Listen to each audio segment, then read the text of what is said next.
The Coyote pregame show, presented by Sanford Health. Here for all, here for good. It is a steamy Saturday afternoon in southeast South Dakota, but the conditions are picture perfect inside the Dakota Dome, where the 12th-ranked South Dakota Coyotes get set to kick off the home portion of their schedule against Northern Colorado. Hello, and how is everybody doing? Alongside Andre Fields, I am Jay Elson. And Andre, obviously expectations at an all-time high coming into this 2025 season for South Dakota. But after back-to-back road losses at Iowa State and Lamar to start, first-year head coach Travis Johansson and the Coyotes still trying to find their footing this fall. Yeah, and it helps to be back at home, right? Home field advantage is a real thing. It just allows you to feel and play a little bit more comfortable. And, oh, yeah, Coyotes are pretty good in this building. They are. As a matter of fact, 15-2 in home openers since joining the FCS level. Meanwhile, this Northern Colorado team coming off an absolute heartbreaker at Colorado State, a game they felt like they had taken away from them.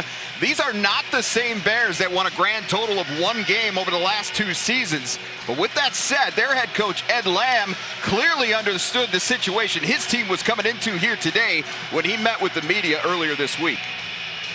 I know that we're going to face an angry, hungry South Dakota team. And in this sport, the combination of hunger and confidence is really powerful. And there's no question they're confident enough to beat the Bears. I'm sure they've had this marked as a win since it got on the schedule. Now, who knows whether or not that assumption was real or not, but for Northern Colorado, Andre, certainly an opportunity here this afternoon for a program-building victory. Yeah, Coach mentioned it as a gold brick, right? He's trying to build something in Northern Colorado. This would be a feather in the cap, a gold brick for their program if they're able to get this win. So they're definitely coming in confident, feeling like they can do that, and of course, they hope that that's the outcome. All right, well, stay tuned. We'll see how it goes when we come back. Northern Colorado, 12th-ranked South Dakota will tip it off when we come back. But first, have a look at today's tailgate tip.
Look at wide open Javion Phillips, touchdown, South Dakota! Intercepted here. Look at this. Avery Scott. Right up the middle, there goes Chase Mason. Easy into the end zone for number 7. And welcome back inside the Dakota Dome as we get set for this non-conference tilt this afternoon between 12th-ranked South Dakota and the Northern Colorado Bears. Coyotes head coach Travis Johansson, hired as the 31st head coach back in January, making his home debut in the big job here today. Obviously hasn't gone according to plan to start. 0-2 so far this season with losses to Iowa State and Lamar on the road, but this is his first chance to feel the juice as the head coach in this building, Andre. Travis Johansson, the Coyotes certainly want to be ready to go in front of the hometown faithful this afternoon. And although it hasn't gone, like you said, the way that they had planned, you talk to Coach Johansson, it's not unexpected though, right? He says like, okay, it is what it is. Yeah, we would have liked to have won some games or played better, but it is what it is. We keep going, and so he's stepping into this feeling the same way he would if they had him won those ball games. So Leo Blumentritt on to kick it away for Northern Colorado. The Bears won the opening coin toss, deferred their option to the second half. So back deep, Tennell Bryant at the goal line for South Dakota. The transfer from Arkansas State lets it sail into the end zone, and the Coyotes will bring it out to the 25 to start the day. So that brings Aiden Bauman and the offense out onto the field for the first time this afternoon. Bauman, a bit of an unexpected appearance here today in some ways, Andre, only because nobody thought it was coming. After last year, Aiden Bauman was going to be moving on. They lose in the FCS semifinals at Montana State. He waited all of 5 days to make the decision to come back. And Bauman, the senior quarterback, the most experienced quarterback of any of the teams that made the Final Four last year, has not played up to his standards certainly so far, but there's been a lot of contributing factors to that, turnovers being one of them. But Bauman up under center for the first time today as the Coyotes start today, 1st and 10 from their own 25-yard line. LJ Phillips is the running back. He gets it, turns it upfield, and he's got a couple and driven down to this Dakota Dome turf at about the 29-yard line as we take a look now at the starting offense for South Dakota, brought to you by Dakota Bank. Keep an eye on that offensive line. A lot of questions, right, coming in after the losses of Joe Cotton, Bryce Henderson, and Joey Lombard following last season. But there's a lot of playmakers on this side of the ball, and when it all comes together, you still think this is going to be a very explosive group for the Coyotes. Yeah, and even those guys may not have had a lot of playing experience, but they're all seniors, so they've been in college for some time, and so that experience in itself is going to help them out. Pistol formation here, and again, one of the big notes this week, Charles Pierre unavailable for the rest of the season. That means LJ Phillips will get a heavy workload. Andre, 2 straight carries to start the day, and the Coyotes have a first down out to the 43-yard line. LJ Phillips, another one of those guys, been in the program a while, Andre, waiting his turn.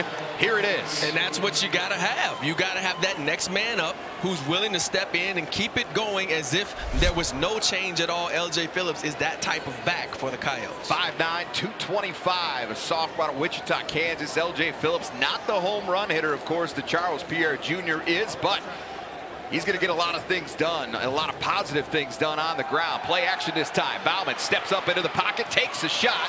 Little undershot there for Lorenzo Fenner, and they're going to say that ball got down to the turf. It's incomplete. So if Bauman's able to step into that throw, Andre, I think it's a completion easily because Fenner was wide open across the middle. Yeah, and he had a little bit of pressure surrounding him, but he could have stepped into that just a little bit more. Also, maybe missed his tight end over the middle as well. Defensive starters on the screen now for Northern Colorado. One change of note, Hudson Vogesser gets the start at inside linebacker number 54. Nowatzki, their starter and leading tackler, not on the trip this week. This is a team that allowed just 21 points on the road at Colorado State a week ago. Bauman all the way through his progression, come back to it, looking for Tyson Bowes. He put it right on him, and Bowes unable to make the catch. It'll be 3rd and 10. Yeah, this is just a drop by Bowes. Maybe took his eye off of the ball a little bit as he was trying to go down and make it. But this was actually a decent throw from Bauman as opposed to the last one. He went through the progression, as you mentioned, and was able to put that thing right on his chest. Bowes got to come up with that catch. Yeah, it really looked like Aiden got all the way through the progressions and then came back to him again. Great protection up front there on 2nd and 10, but they get nothing for it. And they've got to get it down to the UNC 47-yard line for a first down here. Jack Martins will go in motion. A lot of man-to-man coverage out of this Northern Colorado defense. He looks for Martins, and the senior makes the catch. First down, South Dakota at the 46 of Northern Colorado. Great play call because they had Northern Colorado in man coverage, and as Martins came across the formation, they snapped the ball right as he got toward the other wide receivers, which then created a natural pick play for that DB who was chasing him. He gets the out, gets a good ball, and it's an easy first down completion. Northern Colorado a little bit differently schematically on the defensive side this year. A lot of cover one out of this group. They're going to try and man up, cover you, And USD took advantage of it right there as Martins won his one-on-one. Pitch to the right side. Here's Tennell Bryant, a guy who can fly if he gets into space, but the Bears do a good job snuffing that one out. A bunch of hats flying to the football. Levi Little, big number 99, one of them.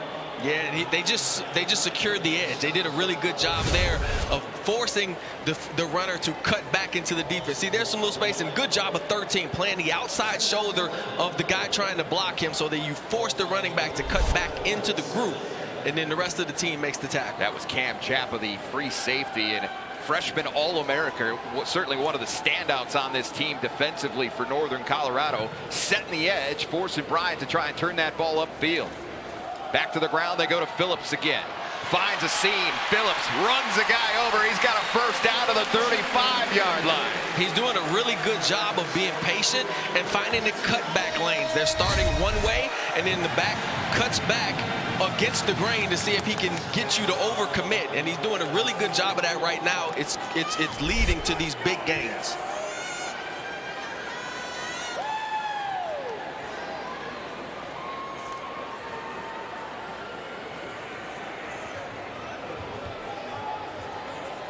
So it'll be 1st and 10. True freshman Carson Fletcher into the game and running back to the right of Bauman. The deep man is Phillips. He'll get it with a lead blocker in front of him. Good hole there again for Phillips. Boy, you get 5, 6 at a time all day, Andre. You're going to wear down this Bears defense pretty quickly. And they're going to have to make some kind of an adjustment. It's not as though the left side of that Bears defense is soft, but they are just really overcommitting heavy right now because all the cutbacks, USD is starting left and they're cutting back right, and that's where they're finding those 5-yard gains right there. They're going to have to figure out a way to maybe adjust the defense so you have an extra backer or an extra D lineman on that side of the field. 4 carries, 35 yards for Phillips on this opening possession of the day. And now it's Fletcher in the game at running back. Ryan orbit motion. Fake to go back the other way. Bauman under pressure, tries to find the tight end, but it was a little too tall for Zach Whitty, excuse me. The 6'6", 255-pound redshirt senior out of Sioux Falls. Yeah, it's funny to say that. Too tall for the 6'6" tight end, but Bauman had pressure in his face, so he was forced to get rid of this one early, throwing off of his back foot, fading away from the defender, and just puts the ball a little too high. Another one of those plays, too. If he was able to hit it, there was some room to run out there on the edge for Whitty, but Northern Colorado doing a good job putting some pressure on Bauman, making him get rid of that one a little bit early. So another 3rd down, this one from 4 yards. South Dakota 1 of 1 on this drive. Bauman steps up, looking over the middle. There was contact there, but I don't think Martins was making that catch either way. Broken up on the play by number 8 for Northern Colorado. It's KJ Smedley, one of the linebackers in coverage on Jack Martins, but they're going to try. The field goal team out here is South Dakota. Will Leyland, the senior out of Souderton, Pennsylvania, 2 for 2 so far. He's hit from 44. This one will be a 47-yard attempt. Career long is 50 for Leyland. Out of the hold of his punter, Tyler Ebel. Leyland boots it through. He missed it wide right. So Leyland pushes it, and South Dakota comes up empty on its first possession of the day. It's the first time this year, Andre, in 3 games that they have not scored a touchdown on their opening drive of the day. Yeah, and on that 3rd down play, Bauman looked to me like he missed the running back. The freshman Fletcher was the read. In my opinion, he was open. He would have got the first down, but he goes to someone else. They don't get it, and then you get the missed field goal wide right. So it's a great job by Northern Colorado of bending but not breaking. They allow South Dakota to get into their territory, but they were able to bow up and get a stop. So Northern Colorado starts with a big man behind the line of scrimmage. And I've got to find the number because that was not Eric Gibson, who started last week.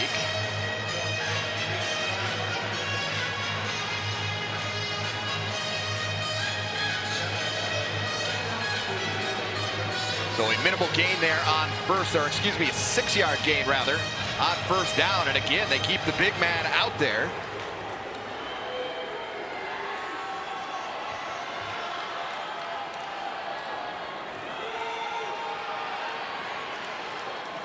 Another run from what looks to be a tight end. It's number 45. That's Hank Gibbs. Yep, redshirt senior. Tight end, 6'6", 252, so he's a bit of a load. He is, and he's carrying that load. 2 plays, first down yardage, so that's 5 yards a carry if you're doing the math at home. So that you see Northern Colorado decide they're going to come out and play a little bit of smash mouth football with the tight end in there.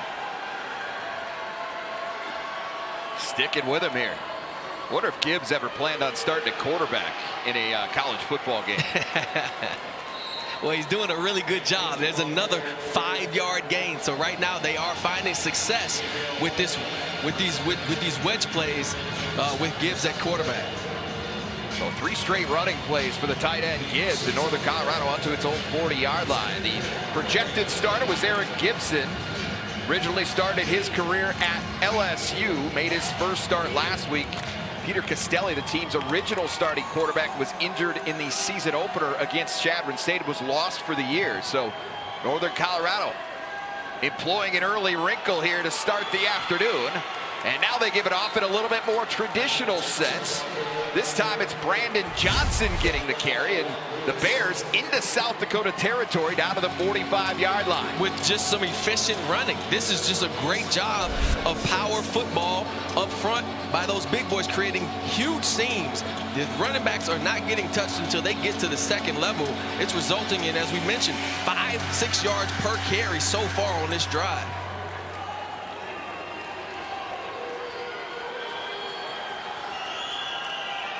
Gibson takes his first snap of the day. Quick shot to Carver Cheeks. Cheeks down to the 40-yard line as they go to the air for the first time today. And here's a look at the rest of the starting offense. Excuse me, for Northern Colorado. Again, brought to you by Dakota Bank. Offensive line has performed really well, particularly on the right side, Andre. They've struggled on the left side a little bit, so keep an eye on that as we move forward today. Some really good playmakers. Cheeks, we just talked about. Braden Monroe at a 60-yard touchdown catch in their opener against Chadron State. Seniors on that right side of the offensive line. That's the difference there. And this is Brandon Johnson again. Kyle's doing a better job getting to the football. Wade Abrams, Gabe Hardman, both in on the stop. Less than a yard on that one, and it'll be 3rd down. For the Bears. Able to stretch that one out, meaning they keep the running back going east and west rather than getting upfield to get yardage. And the longer you stretch it out, the more that the running back has to eventually just put his foot in the ground and go forward. Coyote's able to keep that to just a 1-yard gain. Starting defense for South Dakota, again brought to you by Dakota Bank. Wade Abrams gets the start today. Didn't originally look like he was going to. Was ejected from last week's game in the second half.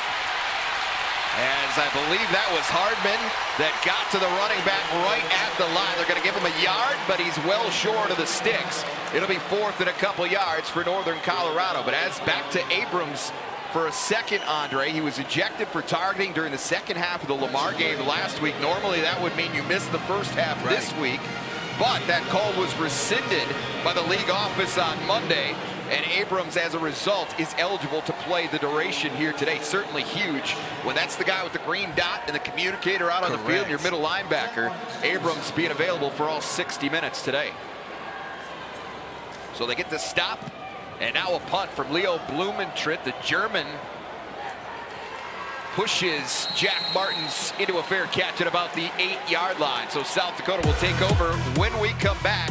Right there, 5:47 to go first quarter, still scoreless in Vermillion.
This game on Midco Sports is presented by Sanford Health, the exclusive orthopedics and sports medicine provider of the Coyotes. All right, back 5:47 to go. First quarter, South Dakota taking over. Second possession of the day. They're deep in their own end after the punt from Northern Colorado. First and 10 at their own 8-yard line. South Dakota, both teams, as a matter of fact, moved it into the other side of the field on their first possessions, but South Dakota missed a field goal. Northern Colorado settled for a punt. So we play on scoreless with under 6 minutes to go in the opening frame. Big first drive for L.J. Phillips. They go right back to 24 to start things off here. He's got another 5 yards right out of the gate, and South Dakota's out to the 13. Well, you know, Coach Johansson earlier in the week mentioned, you know, wanting to establish the run game, really wanting to hammer the football and get everything else predicated off of how well they can run it. So you can see a true commitment to that game plan here so far early, with a lot of runs, and both teams are really actually to this point having a lot of success. 3, 4, 5 yards per carry on each side of the ball.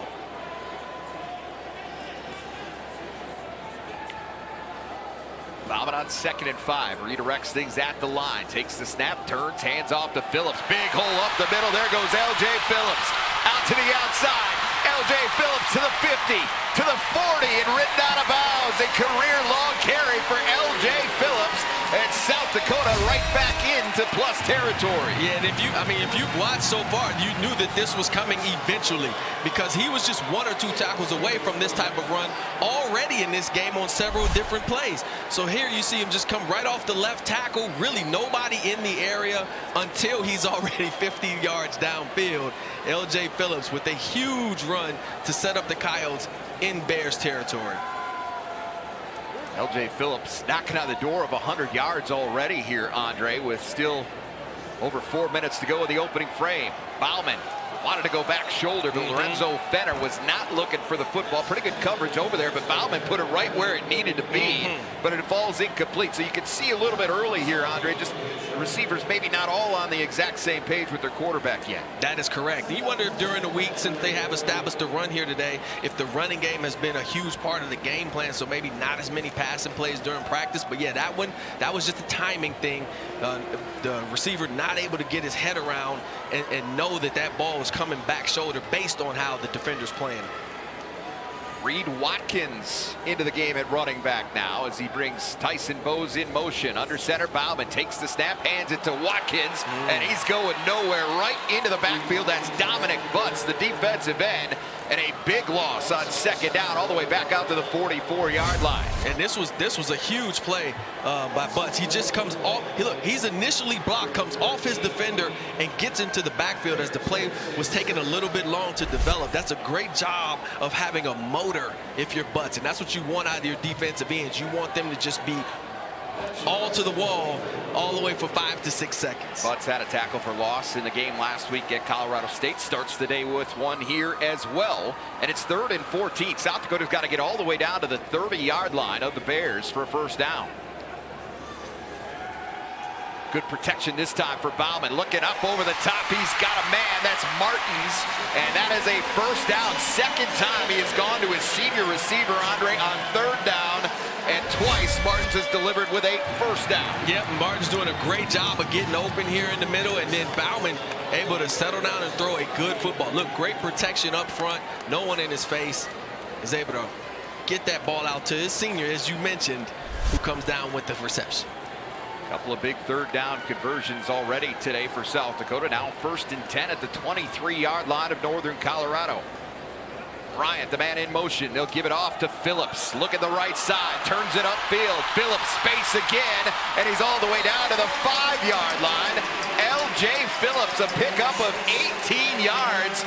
And Andre, he is over 100 yards in the first 2 possessions of the day. Which couldn't make Coyote fans and coaches and everyone happier, knowing that he's that next man up with the absence of Charles Pierre Jr. Great job of just misdirection there. And Phillips, you can see some of the vision there, able to cut back and still get a couple more yards on that play. Actually take 1 yard back. They spot the football at the 6-yard line. 7 carries, 104 yards for L.J. Phillips already today. Bauman chased out of the pocket, just throws it away deep in the back of the end zone. And the Coyotes will live to play another down here at 2nd and goal from the 6. Yeah, wanted to see maybe if they could catch Northern Colorado anticipating run and hit something over the top. That Bears defense was not fooled. They were right there, and they were able to force Bauman into this throw. As you said, Andre, the talk was establish the run game certainly for South Dakota. They have done that and then some. But in the red zone so far, 3 of 4 on the year, 75%, couple of touchdowns, 1 field goal. They want to get it in for 6 here. And now Phillips ready to take a direct snap. He does. Left side he goes. Bounces off one man and is stood up at the 4. Yeah, tried the wildcat play, see if they could punch it in, but the Bears were not fooled. Obviously, they probably prepared for this, because that looks a lot like those Bears plays from the first possession. So yeah, the Bears were not fooled by Phillips being the wildcat quarterback and able to stop him for no gain. Cam Chapman, the free safety, up to help make the stop along with Bogesser, who's getting the start at inside linebacker today for Northern Colorado. 3rd and goal from the 4. 2-back set with Fletcher, the up man, Reed Watkins, the deep man. I formation here. Pitch goes right side to Watkins, turns it upfield, and he's not going to get anywhere. Got back to the line of scrimmage, might have even lost a half a yard. You know, I'm not an offensive guy by any means. I was a defensive player, a defensive minded coach when I was coaching it. You know, you get close down there sometimes like that, and I'm not a fan of the pitch, because you're actually catching it, you know, 2, 3, 4 yards behind the line of scrimmage. So you got to first make those up and then get the positive yards. You give the defenders an extra chance to come up and make a play. Obviously, the Bears did that here, forcing the field goal. So Leyland will try from 23 yards, missed from 47 on the first possession of the game. No trouble this time. The Coyotes are on the scoreboard. So L.J. Phillips doing a lot of heavy lifting here early. He leads USD to a field goal here and a 3-0 lead. Lucky for us, life is full of choices, big and small, just as it should.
Well, South Dakota on the scoreboard. Started this drive at their own 8-yard line, but L.J. Phillips did a lot of damage. This carry 47 yards, took it into Northern Colorado territory.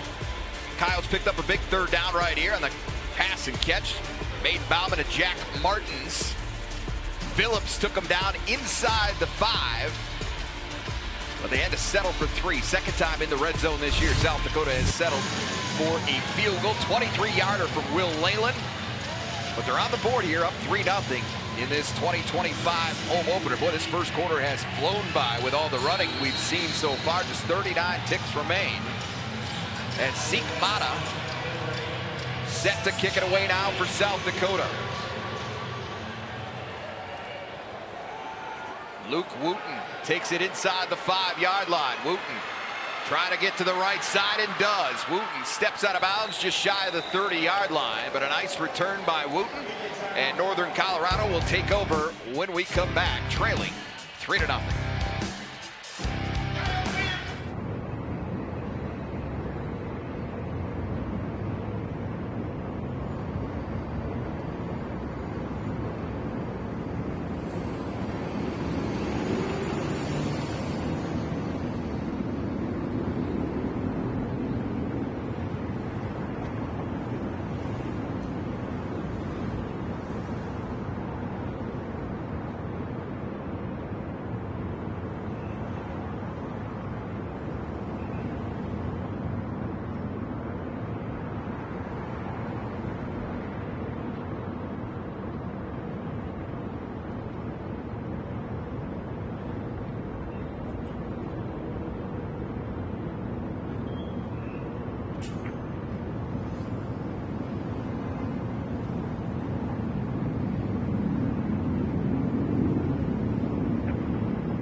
Series history between Northern Colorado and South Dakota actually goes back quite a ways, Andre, because of the old NCC days. Bears lead all time 20-16, but the Coyotes have had control at the FCS level. They've won 3 straight overall, and the last 4 here in Vermillion. They lead 3-0 late first quarter here, as Northern Colorado sets to take off for the second time today on the offensive side. Eric Gibson, the quarterback. 1st and 10 from their own 27. Gibson gives it off to Brandon Johnson. Coyotes, got dinged a little bit in the running game with what they saw in that first possession, Andre, but the last few carries for Northern Colorado have not found much. Correct. They made the adjustments up front to be able to put more bodies at the point of attack and see if they could slow that run game down as the Bears let this go to the end of the quarter. But yeah, Bears are now going to have to play the adjustment game. This is that chess match with 2 defensive head coaches. 15 minutes in the books here in Vermillion, South Dakota. A 3-0 lead on Northern Colorado.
This game on Midcoast Sports is presented by Farmers Union Insurance. Simply different.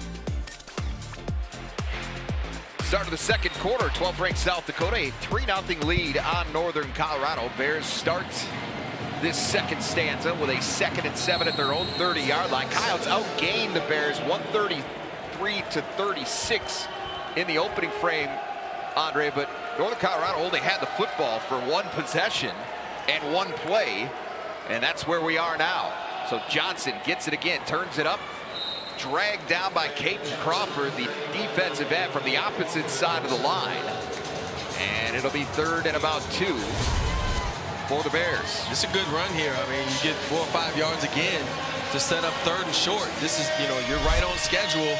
If you're on that Bears offense, this is what you want. Now you got the option to run or pass here in order to pick up a short yardage first down, keep the drive going. And they bring Hank Gibbs back into the game. Want to update this, Andre. He is a converted quarterback, as a matter of fact. Appreciate the viewer that pointed that out to us, so we get that understood. But Gibbs, who ran it very effectively on that opening possession, gets to the edge here again and chased out of bounds, but a first down and then some out to the 42-yard line. Yeah, and this was just a bad angle by Wade Abrams, the outside linebacker for the Coyotes. He comes up to set the edge, but he engages instead of actually just coming up and coming through the outside shoulder, which would have forced Abrams to cut back. But he didn't, and so the quarterback was able to get to the edge. Gibbs 6'6", 252. So the Bears are countering what South Dakota's doing with L.J. Phillips with Hank Gibbs. Right. But he's been very effective so far. He has. But it's Gibson back in the game at quarterback now on 1st and 10 from the 43-yard line. Traore fumbled the football, scrambled for it right at midfield, but I think Northern Colorado got back on top of it. Didn't see who delivered the hit here for South Dakota. And Rocco Traore with his first touch of the day. And that's a hat right on the football right there from Roman Tillman, the free safety that jarred it loose. Good heads-up play by Northern Colorado to get back on top of it. 2nd down and about 3 yards. It's a good job by Tillman with that hit there, because had he not made the tackle, that was a touchdown. Quick toss out to Traore on the edge, turning it upfield, and how about that tackle out on the edge, fighting through a block. That's Rulian Stewart making the stop there at cornerback. Look, he's still engaged with Cheeks, but he got the running back down to the ground. That was, that's the kind of effort you want to see from your defensive backs coming up in the run game, is that get off of those blocks and make a tackle. And in this case, he made the tackle and wasn't even off the block. But it wasn't enough for a first down for Northern Colorado, back into South Dakota territory for the 2nd straight possession to start this day at the 47-yard line. Brandon Johnson. You can tell the Bears want to run the football. We've talked a lot already about establishing the ground game for South Dakota, but the Bears every bit as persistent in that particular area. But we've got an injured Bear down. That's Jack Bacon, the right tackle. I think he got rolled up on right at the end of this play. Johnson on top of that foot for Bacon. So we will step away. 12:03 to play first half. Still 3-0 South Dakota.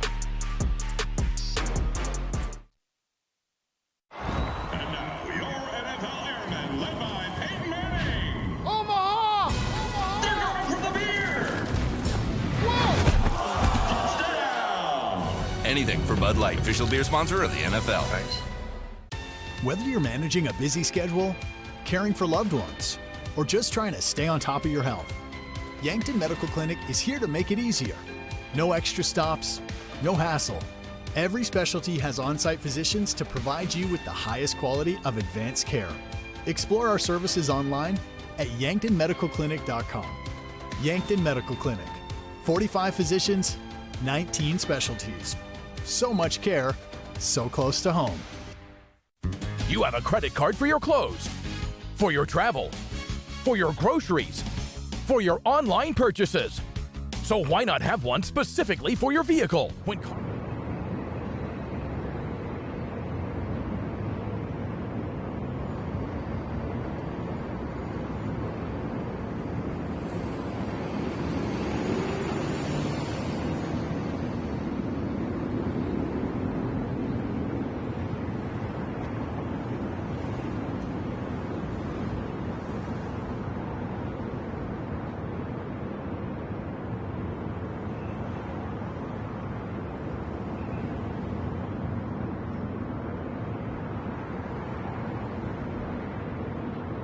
Coming back on our Sanford Health injury report, Charles Pierre, the news coming out earlier this week that he would be done for the season. It's a knee injury.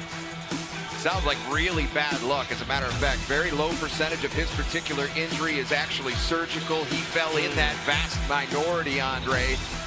Tough blow for this South Dakota offense, but certainly for a guy that was a preseason All-American, had waited his turn and was ready to really show what he could do when he was the guy this year for South Dakota. So tough break for Charles Pierre Jr. and the Coyotes certainly on that. Brandon Johnson did well there, found it a little bit extra there as he turned it upfield, gets it down to the 41-yard line. It'll be third down there. And the thing you got, if you're the Coyote defense, and of course Coach Johansson's been through this as a defensive coordinator for all those years, the Bears are going to continue to run the football because they're having success at it. But then they are going to, at some point, hit them with a play action pass or something to keep them honest. So those defensive backs for USD need to stay alert and not get caught falling asleep here. And they're going to keep rolling Gibbs out there in these types of situations until South Dakota proves they can stop it. They have not been able to do so far. Gibbs up the middle, this time they do, and it's Chris Dixon, the defensive tackle, meeting the big fella right at the 40-yard line and throwing him down to the turf. Yeah, just defeats his block, gets right into, see right there, defeated his block, got a little bit of help also from number 10 there, and Caden Crawford, and was able to just catch him right at that line of scrimmage and push him back. Northern Colorado keeps the offense out the field here. And I keep Gibbs in too. They got Gibson back at quarterback. Gibson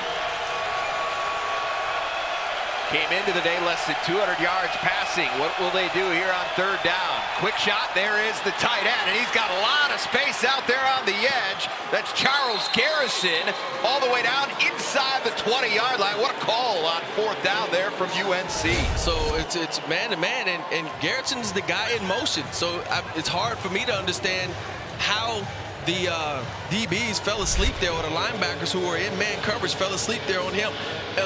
What they did was they assumed it was going to be a run play, and they didn't have their eyes in the right place, and they all geared in for the run stop, and it was an easy first down completion for the Bears. Tillman made the tackle, but it's first down and 10 at the 17-yard line. Traore up the middle, not much there for him this time.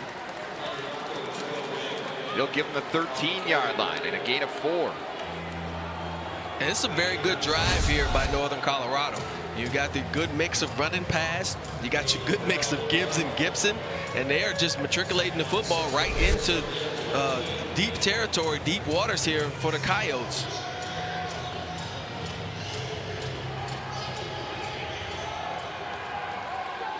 It'll be 2nd and 6. Brandon Johnson in the game at running back. Dawson Menegatti, the man in motion here. They give it off to Menegatti. He's going for the edge. There's a flag that comes in. This will be in the area of holding. Fisher Clements, one of the tight ends, was right in that spot for Northern Colorado. This one might be coming back. Yep, it looks like you're right, holding. Jay. Offense number 44. 10 yards from the spot of the foul. Replay, second down. That is Clements, the 6'7", 265 redshirt junior of Meridian, Idaho. Getting flagged for a big foul there because Menegatti was down inside the 5-yard line. Right at the 2-yard line almost. And he just basically tackled the defender that time, Matt Walsh, and took him out of the play entirely. So that backs it up to the 20-yard line.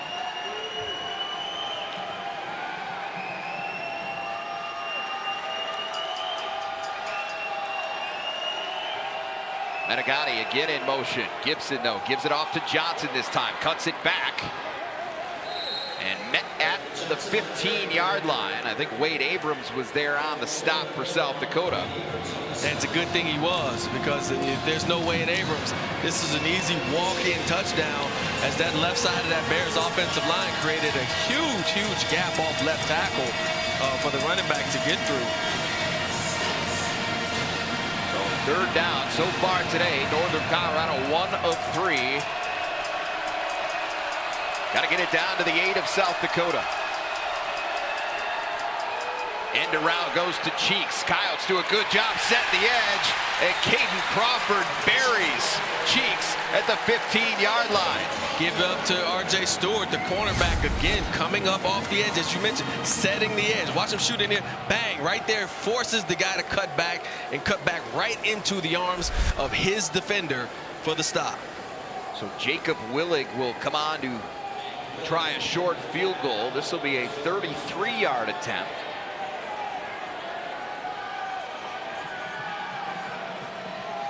Willig 2 for 2 on the year, a 39-yard long thus far. The kick is up, and the kick is good. We're tied at 3.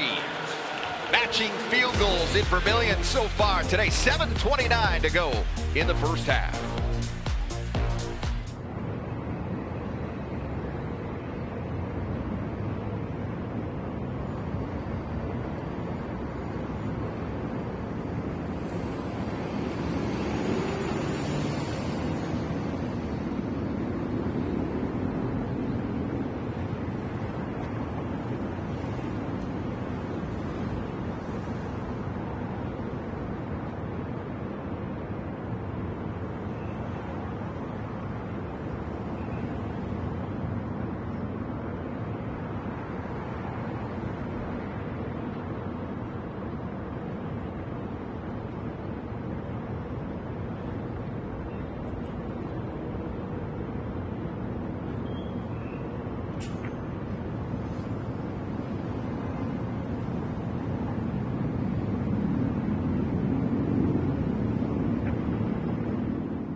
Well, L.J. Phillips getting the start today in the place of the injured Charles Pierre Jr. and said they wanted to get him rolling, Andre. They certainly have done that. So far, 8 carries, 106 yards, an average of over 11 per touch.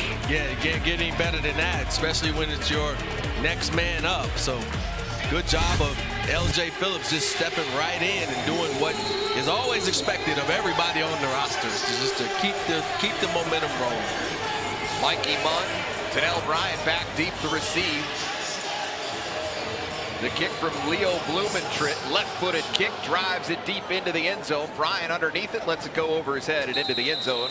It'll be another touchback. So South Dakota takes over, 1st and 10, its own 25 when we come back. Still 3-3 at the Dakota Dome.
.29 to go. Second quarter. 3-3 as South Dakota gets set to take over at their own 25-yard line. Been a lot of LJ Phillips, as we just talked about before the break. Look at the numbers there. Have to think they're going to keep with what's been working to start this drive, as 24 lines up in the pistol behind his quarterback, Aiden Bauman. Tight end is Dallas Holmes. He's in motion, and Bauman just misfired there. Yep, a little too far outside, just off the outstretched arms of his tight end. I mean, those are the kinds of misses we're just not used to seeing from big number 2 back there. It just hasn't found a rhythm yet. And you could see a little bit earlier that just some of the young receivers maybe not on the same page with him, and that could be certainly contributing to some of these numbers not being what you would expect from the redshirt senior. Or him trying to just make every throw perfect, you know, and just pressing just because maybe you know, the record situation. They do give it off to LJ this time.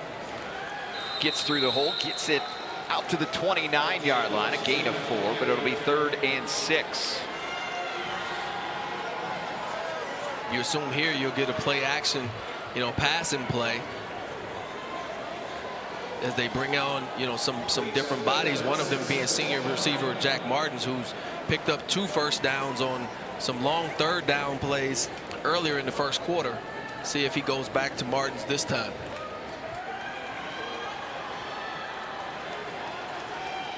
Need the 35-yard line.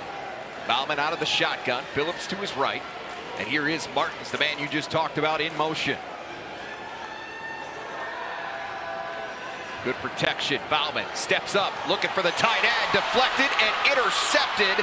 Darrell Bryant Jr., the safety's got it. Now he's got some room in front of him as well. Bryant all the way back down into USD territory at the 23-yard line. And turnovers, which have been a big part of the story here early in the season, strike again on the 4th interception thrown by Aiden Bauman. And this one was just Bauman, you know, trying to do maybe a little too much, because the tight end's covered. He's covered, but Bauman sees that the defender's not really looking, and he thinks he can sneak that ball in there. But the defender does a great job of playing the hands. When you're not looking back for the ball, you just play through the hands of the receiver, able to get his hand up, tip the ball into the arms of his waiting defenders. Jesse Miller was the man targeted by Bauman that time. It goes down as an interception, the first of Darrell Bryant Jr.'s career, and it sets the Bears up 1st and 10 at South Dakota's 23-yard line. Quick throw from Gibson. Finds his wide receiver, Braden Monroe. He's got about 8 yards down to the 16. Just a quick pitch and catch right there, just to get a few extra yards, put yourself in a good 2nd down situation. Can't be much better than 2nd and 3. And you've noticed that they haven't gone to the air a whole lot. For Johnson, that was his 5th attempt. He's 5 for 5, Andre, but everything's been like that. Very snap, throw, snap, throw. This time takes a short drop, looking over the middle, and he's got a tight end down inside the 5-yard line. That is Charles Garrison, who had the big 4th down catch on the last possession for Northern Colorado. And now the Bears really in business. 1st and goal at the 1. Yeah, this is a good job of pitch and catch. Great catch there by Charlie Garrison, as he looked like he double clutched it a little bit, but able to hold on as he takes the hit from Mikey Munn. But perfect situation here. Now you got 1st down inside the 1-yard line. Kiai Keone in the game at quarterback now. He had a touchdown last week on the ground against Colorado State. He'll give it away to Brandon Johnson, and Johnson into the end zone. Touchdown, Northern Colorado. It's the Bears into the end zone first here in Vermillion. Obviously set up off of the turnover on defense, but this is just power football. They turn and give it to the running back, who just puts his head down and is able to just get over the white line there for the touchdown. Bears take advantage of the turnover, and as you mentioned, turnovers have been something that the Yotes have not been used to coming into this season, as they've turned the ball over this season a whole lot more than they had all of last year. So Jacob Willig on to attempt the extra point. They're going to take another look at this now to to see if Johnson did in fact get into the end zone. Yeah, and it'd probably be hard to maybe overturn unless we can clearly see a knee down, but he took that little lunge, and all you got to do is break the plane. Imagine if there's a piece of glass at the front of the white line all the way up to infinity. If you break that, that's a touchdown. Pretty decent look here. Lots of bodies there. Depends on where that left knee was. Yeah. As he made that launch you spoke of. And again, the call was touchdown, so they'd have to have definitive evidence to overturn it. And this Northern Colorado team doesn't feel overly confident in Very true. definitive evidence, because last week they had a potentially game-winning touchdown caught by Carver Cheeks against Colorado State. The catch and call on the field was touchdown. Upon review, they overturned that call, called it incomplete, took the points off the board, and Northern Colorado ends up losing the game. And if you saw that replay on social media, review, the runner was short of the goal line.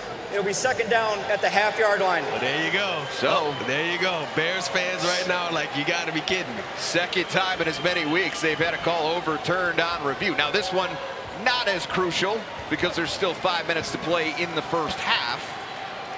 When it's one of the last plays of the game, that feels a whole lot different, especially when you're about to beat an in-state rival in Colorado State. And this one, I agree with more than maybe the last week.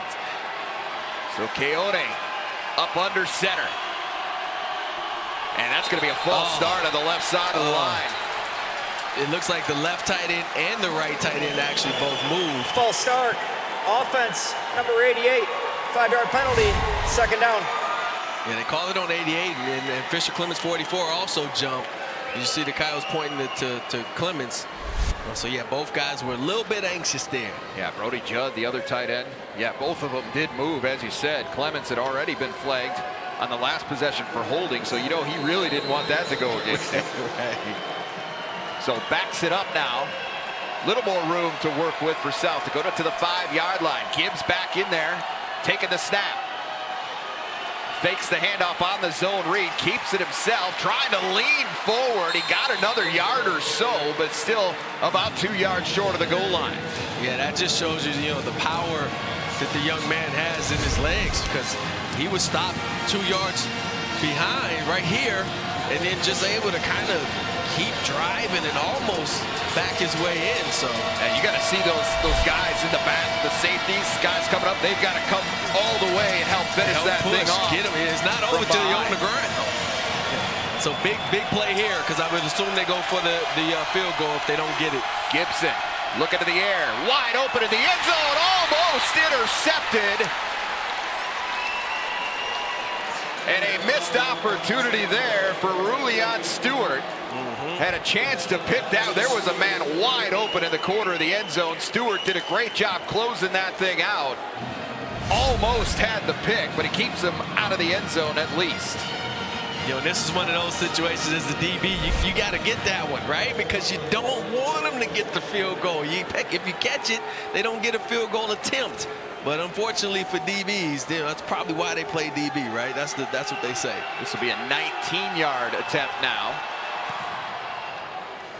And for the second time in as many possessions, Northern Colorado gets 3, and they have the lead for the first time this afternoon.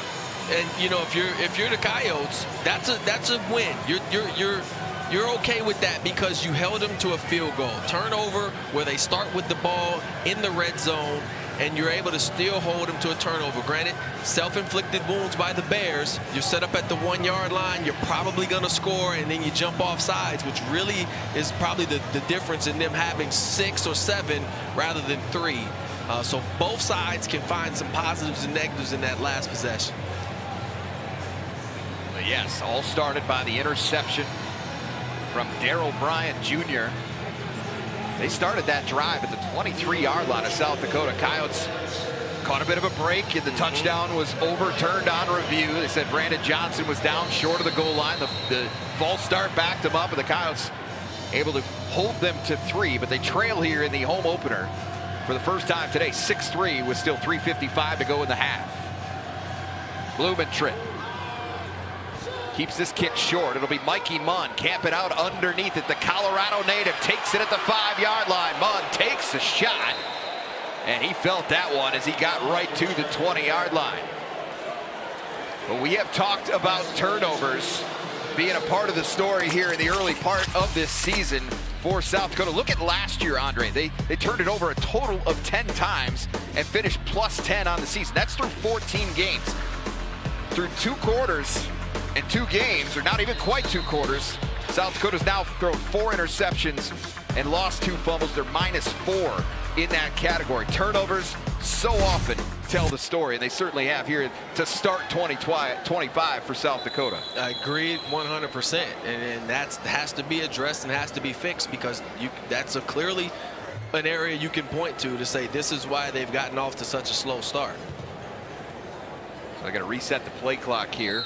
Carl Chapman, our referee today in the white hat, makes that signal, and now we can get started. South Dakota first and 10 at its own 20. Bauman again under center, takes the pitch to Phillips, turns it up, bounces off a man, and a second, and a third. Phillips fights all the way out to the 36-yard line, a gain of 16. Well, you know, I would, if I was a betting man, I'd say I think this is what they need to keep doing, which is not only giving it to Phillips, but giving it to him right now and just letting him cook. He's eating right now anything he wants. Great job of just getting to the edge, getting upfield, and another huge gain for L.J. Phillips, who's now well on his way to probably a career-like day, depending. Offset I formation here. Carson Fletcher, the up man. Give again to Phillips. See that pile move forward again. That's a little bit of Phillips and a little bit of that offensive line pushing it forward out to the 39-yard line, a gain of 3. Yeah, and this, you know, the way this game is going so far kind of probably reminds some old Coyote fans of old NCC football days. This is just, you know, in between the tackles, we're going to beat you up. We'll see who's fresher come the 4th quarter. South Dakota had a big lead in the total yardage department. That is closed up 153 to 125 at this point. Of course, part of that is because Northern Colorado had the football on consecutive drives after the turnover. 2nd and 7. Phillips, big hole again into the open field. L.J. Phillips runs over the safeties down to the 20-yard line. Well, a young man definitely going to need some Gatorade or something at halftime, because another huge gainer here. You fake like a counter. Phillips is able to get all the way probably 34 yards downfield. This is a 2-minute timeout. And that, with an exclamation point, will take us to the 2-minute timeout here at the Dakota Dome. 1:59 to go 2nd quarter. South Dakota knocking on the door here, down 3.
All right, 2 minutes to go, first half. How about another look at that last big gainer for L.J. Phillips?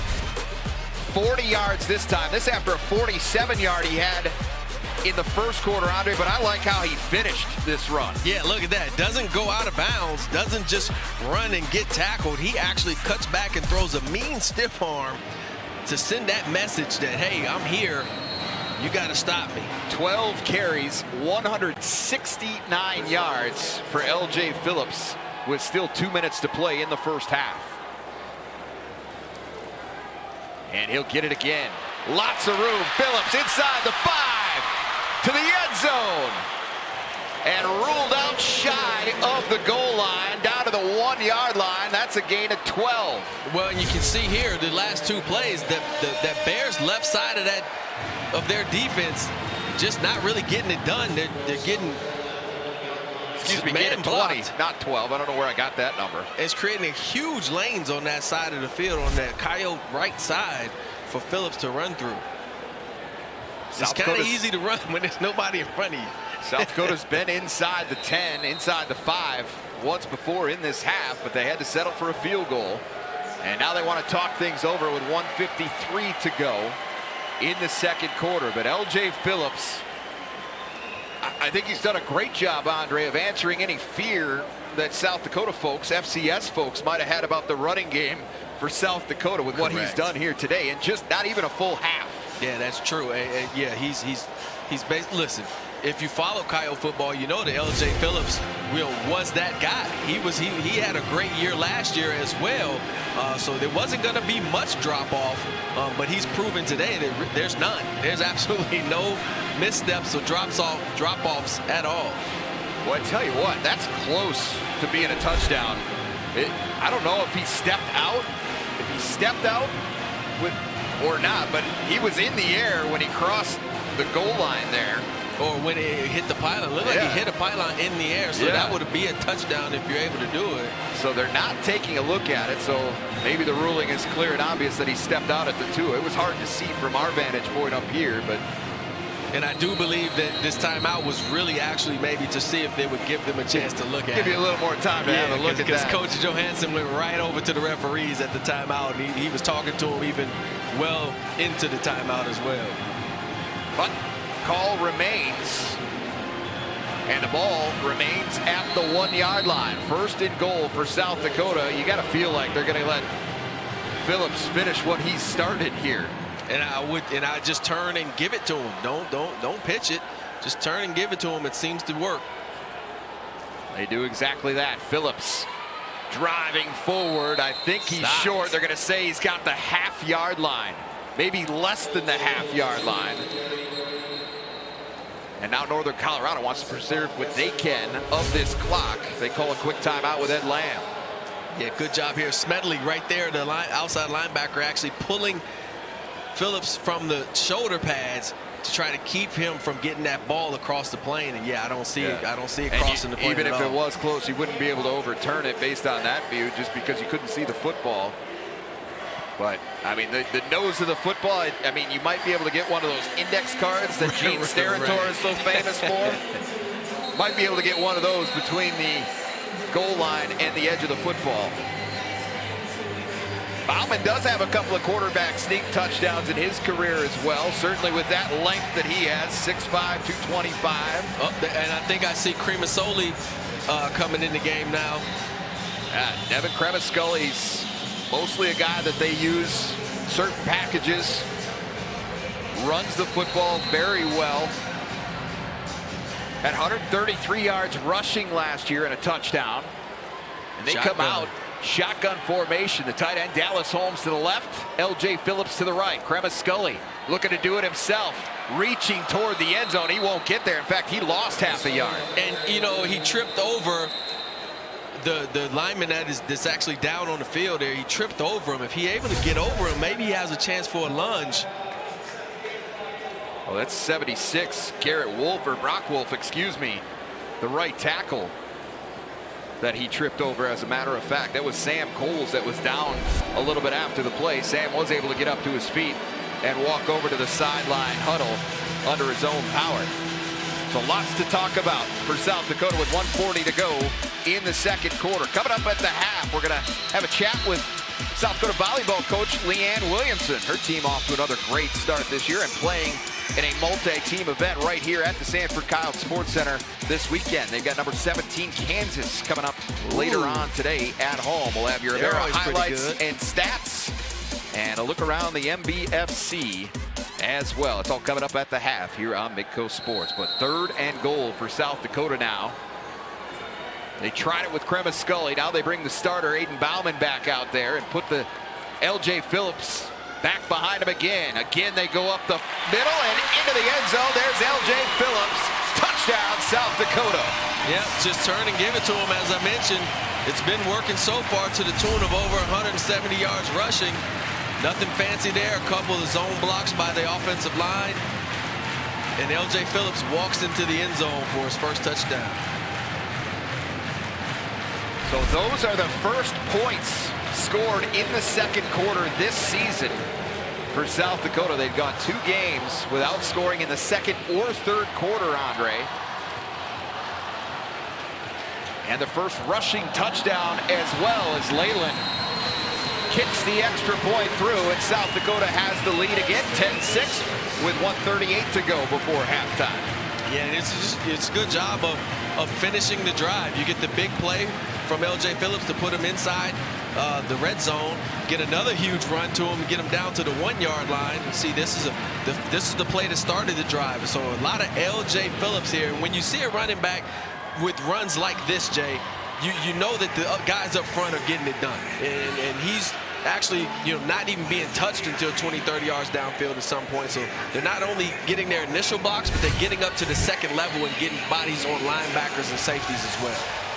Travis Johansson has to be pleased with what he saw there. He needs to see more of it, certainly. South Dakota's moved the football effectively every time they've had it, Andre. They have not punted in this first half, but just 10 points to show for it so far. But LJ Phillips has had himself a half, 15 carries, 190 yards, and a touchdown. Well, Coach Johansson mentioned to you, Jay, we want to get back to just running the football. I think they've done that so far here in this game.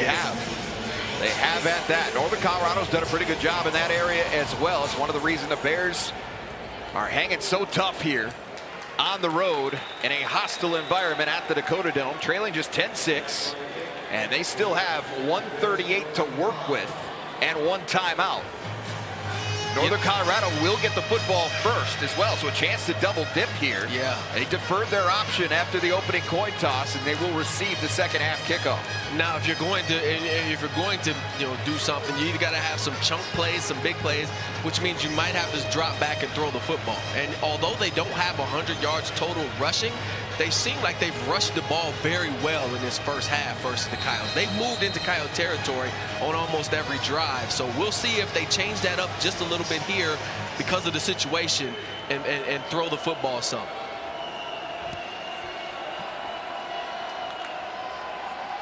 Gibson on first down. Looking for Traore out of the backfield. Good tackle in space. That time by South Dakota's DeJuan Lewis. Dropping him right at the point of that catch. Gain of just 2. Yep, Coyotes only rushed 3 there. Dropped a lot of people back in coverage. Was able to come up and make that play. Got to get used to saying DeJuan Lewis when I see number 2 and not Dennis Shorter. Over the middle, nice pitch and catch there. Making the catch this time is Luke Wooten, and quickly Northern Colorado up to the 40-yard line. Yeah, and so because they're only rushing 3, Gibson has time to sit back and survey the field, and all he's just looking for is which receiver is finding areas in that zone coverage and then putting the ball on them. Pressure coming. Gibson wants to go. He'll be brought down behind the line. That'll be a quarterback sack for South Dakota. Caden Crawford in the area along with Chris Dixon, and a loss of a couple of yards back inside the 40 to the 38 and a timeout on the field. Called by Northern Colorado. That should be their last. Yes, the very timely sack right there for the Coyote defense. It's really a coverage sack because Gibson had to hold on to the football, nowhere to throw, and one of those 3 rushers able to get to him and corral him. And so they forced them to use that last timeout, which again, this is going to kind of change the game plan because now you have to look at throwing the ball toward the sideline so that you can either get out of bounds and stop clock, or, you know, see if you can find a big hitter, maybe on the play action pass, get behind the defenders.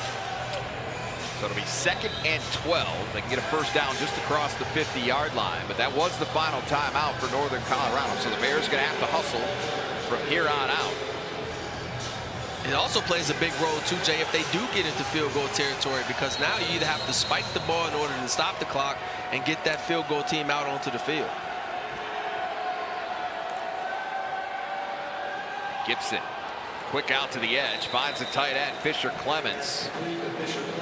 But gets across the original line of scrimmage to the the 43-yard line.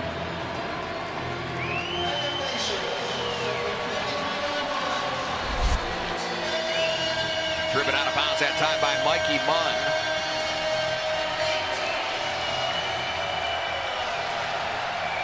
Get loud inside the Dakota Dome now. 3rd and 7, 52 seconds remaining first half. Gibson got off his first read, finds Traore, and he's not going anywhere. Brought down immediately, lost the one on the play. Wade Abrams in on the stop. And South Dakota calls a timeout. That break in the action allows us to check in with our friends at Sanford Health. Building a career at Sanford Health is about even more than great pay and comprehensive benefits. It's also about doing good every day. Join us to start a career with purpose. Because no matter what you do here, you'll be changing lives. So good possession defensively that time for South Dakota, as they now get to call a timeout, get a chance to move the football a little bit before the half. 45 seconds remaining in Northern Colorado in a punting situation. Yeah, it was a good job of getting pressure with just 3 rushers. I mean, anytime you can do that, you force the quarterback to get rid of it early. He can't get it to the sideline. He has to get it to whoever's open. And in this case, it was the running back who was not able to get out of bounds. And so now, yes, if you can get a good return here, maybe you give yourself a chance. They do have 1 timeout left. So they got a little bit of momentum here to work with. See if they can possibly add on another score before half. So Blumentritt on to punt it away. Jack Martin standing back at his own 16-yard line. Good kick this time from Blumentritt. Great kick. And Martins lets it go, bounces into the end zone. That's unfortunate for Blumentritt. That was well struck. Yeah, it was. And fans want to call there. I think that's maybe some theatrics down there as a couple of guys got tied up after the whistle. See if you can see it here. 26. Yeah. He went down awful easy. Let's just say that. Fans wanted the 15 yards, but I don't think you were going to get that one. Yeah, refs are not fooled. And look, coach is trying to beg for something too. It's not going to happen. So the ball is spotted at the 20-yard line. They'll put it down on the right hash. And so Aiden Bauman and company go to work there with 38 seconds and 1 timeout. Yeah, I mean, so again, you can maybe get some chunk plays here. You're backed up. One thing you don't want to do, though, is just put that ball out in harm's way. So you don't just want to just throw it up there and you know, risk getting a Bears interception. Keep it on the ground with Phillips. If you can get one of those big 40-yard runs here, that would be a great way to start it off. South Dakota is going to hang on to that timeout for now.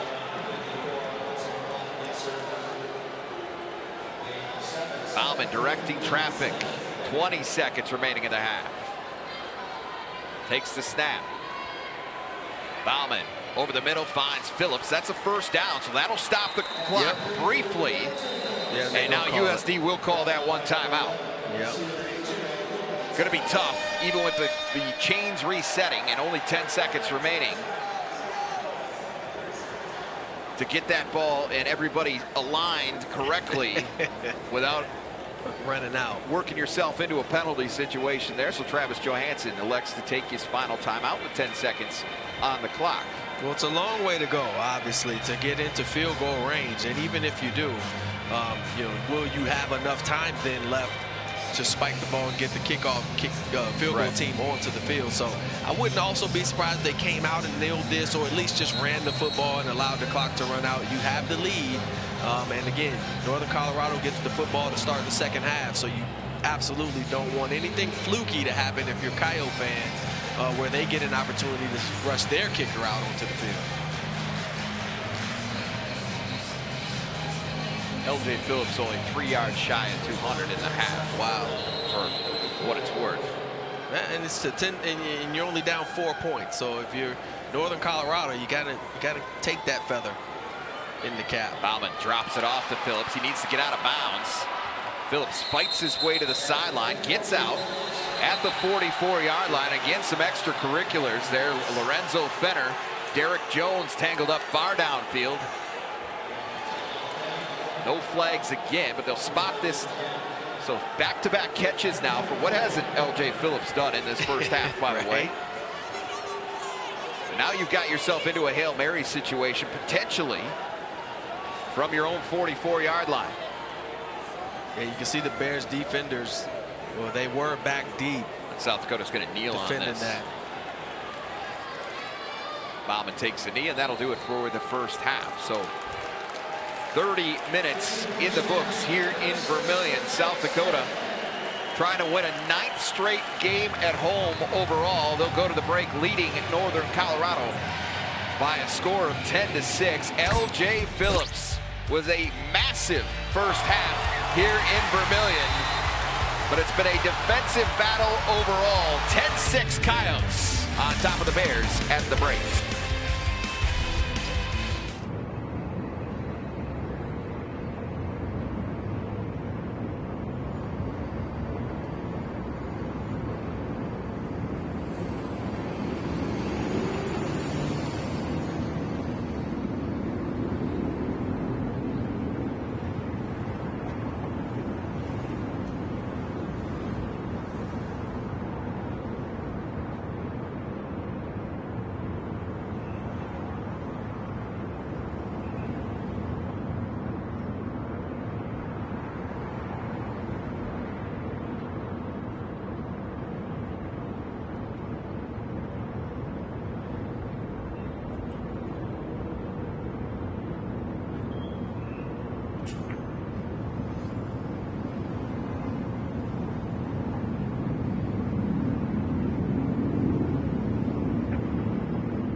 Here in Vermillion, South Dakota, 12th ranked team in the country on top of Northern Colorado, 10-6 in their 2025 season opener. Well, this is not the only sport going on, of course, here at USD. The volleyball team off to another strong start under Leanne Williamson. We had a chance to sit down with their head coach a little bit earlier this summer to talk about the program as a whole and building on all the success they've had under her leadership.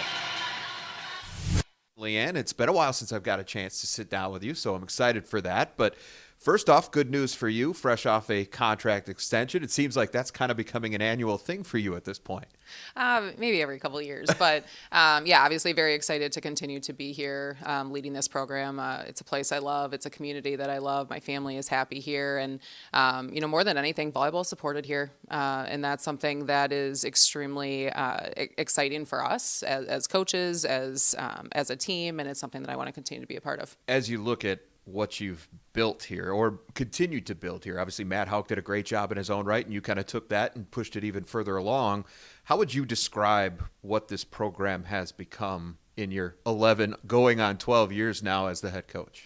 I mean, I just feel like in a lot of ways, maybe some of those goals that we used to reach for are now more of the expectations, of being able to compete for a championship every single season, whether it's the regular season or the conference championship or both. But I think on the flip side of that is doing things the right way. We very much live by the motto, culture of success, which means being the best version of yourself in every area of your life. So yes, we're winning championships, but they're doing great in the classroom. They've led the department.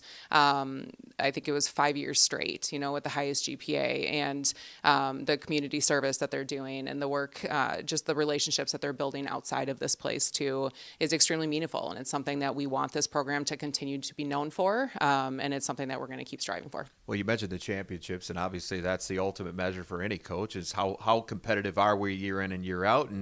And fresh off another Summit League tournament title last year as the 3 seed. So you went in and weren't necessarily the team that was expected to win that, but lo and behold, the Coyotes came out on top. So take me back to that experience and doing it the way you had to do it this most recent time.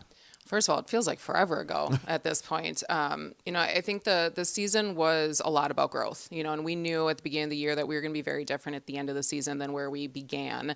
But I think it was a little bit abnormal maybe where we felt like we were kind of hitting our stride in preseason. And then we did kind of take a little bit of a step back during conference. And I think some of that you could chalk up to youth, and experience a little bit. But the great thing about it, the team never stopped believing. They never stopped learning. They never stopped buying in. And even, end of the regular season, we had the 3-game skid, where we lost 3 in a row, including 1 on our home floor. And that could have easily sent a lot of teams, over the edge. And for us, the team got together the next night. They had Friendsgiving together and got back to work, 2 days later. And again, we knew that we were good enough to win. Our team knew that we were good enough to win. And I just think that with every single match, we just got a little bit more confident. We played extremely well against Kansas City, kind of shocked Omaha a little bit in 3 there. And then, getting into that championship game, I'm sure there were nerves, but they just looked so confident. It was probably the most confident they had seemed, especially after errors or when things didn't go our way, because in a 5-set match, there's things that definitely didn't go our way. So, again, I remember a lot of it like it was yesterday, even though it feels like forever ago, but it was really a testament to just the team buying in and understanding that we could continue to grow, continue to learn, all the way up until the end of the season. You talked a little bit about, kind of growing through some of the youth that you had last year, but a couple of those young players were real standouts for you, and were kind of all-league type players right away as freshmen, and that's a really great sign, obviously. And your Defensive Player of the Year in Cameron Ferris, she's back as well. So talk about this team and how you can continue to build on what has been achieved, not just last year, but for so many years in front of it. Yeah, it's interesting because we felt like we were young last year, but we're still just as young this next year. If we look at kind of the makeup of our underclassmen to our upperclassmen, we only have the 1 senior in Cameron. But I think just going forward, obviously, like you said, some of those freshmen had a lot of experience, and both in-game experience, but then a spring season where they got to train, they got to develop, they got to work through things, failure in a lot of ways, without having to worry about the outcome of matches. And I'm really excited to see what some of those players are going to be able to do. But we also have a very strong incoming class coming in, so we had a setter who graduated early and joined us in the spring. So she's had a semester of training with us already, and then 4 more very, very good volleyball players that I think are going to push the level in the gym right away. So we've got some good returners. We have some really good freshmen coming in. I think it's just a really good recipe for success. But again, over the course of the season, not just right away, not just at the end, just that growth throughout the year is what we're looking for. All right, well, let's take a look at what's upcoming here at South Dakota, and that volleyball team back in action a little bit later today at the Sanford Coyote Sports Center as they host number 17 Kansas, a 5 o'clock start time, so it should be fairly close to the end of the football game. Big match on the home floor tonight for Leanne Williamson and company. Softball will host Mount Marty in some fall action. That coming up on September 17th. Volleyball back home September 18th through the 20th. We'll also be back here inside the Dakota Dome for the football team's 2nd straight home game. That coming against Drake, 1 o'clock to kick off live here on Midco Sports. And then soccer will host Wyoming for a 1 o'clock kickoff on the 21st. All those games can be found, by the way, on Midco Sports Plus. Halftime score in Vermillion. South Dakota on top of Northern Colorado, 10-6.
Back at the half here in Vermillion, and it's 10-6, South Dakota on top of Northern Colorado. Well, we came into this game, Andre, talking about South Dakota wanting to establish the running game, especially with the news of Charles Pierre's injury being a season ender.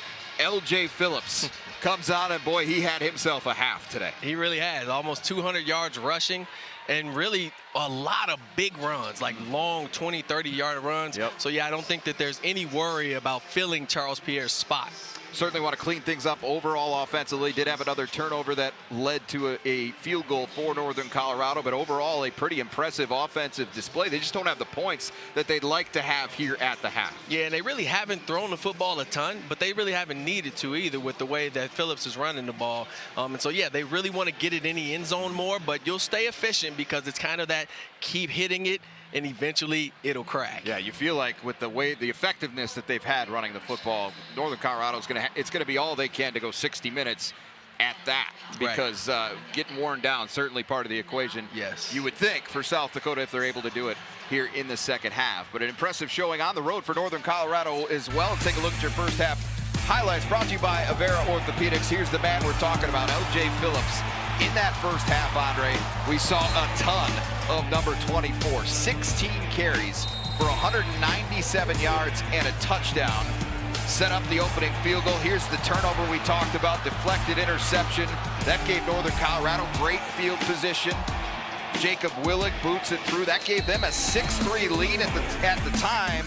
But a big answer from Phillips and company that next possession. And the thing that they're doing is they're running between the tackles. And Phillips had a lot of success running to the Coyote right and Bears left side of that defense. That's something that I'm sure that Coach Lamb's going to make an adjustment to here at halftime.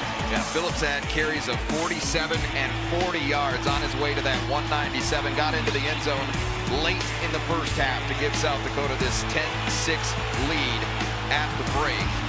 And let's go to the highlight, or the stats rather, now from that first half. Again, brought to you by Avera Orthopedics. And the numbers for South Dakota, very strong, Andre. 191 yards on the ground to 65 for Northern Colorado. They've got 240 total compared to 142 for the Bears. Part of that is because of the one short field for Northern Colorado, of course, as well. So you want to qualify that as well.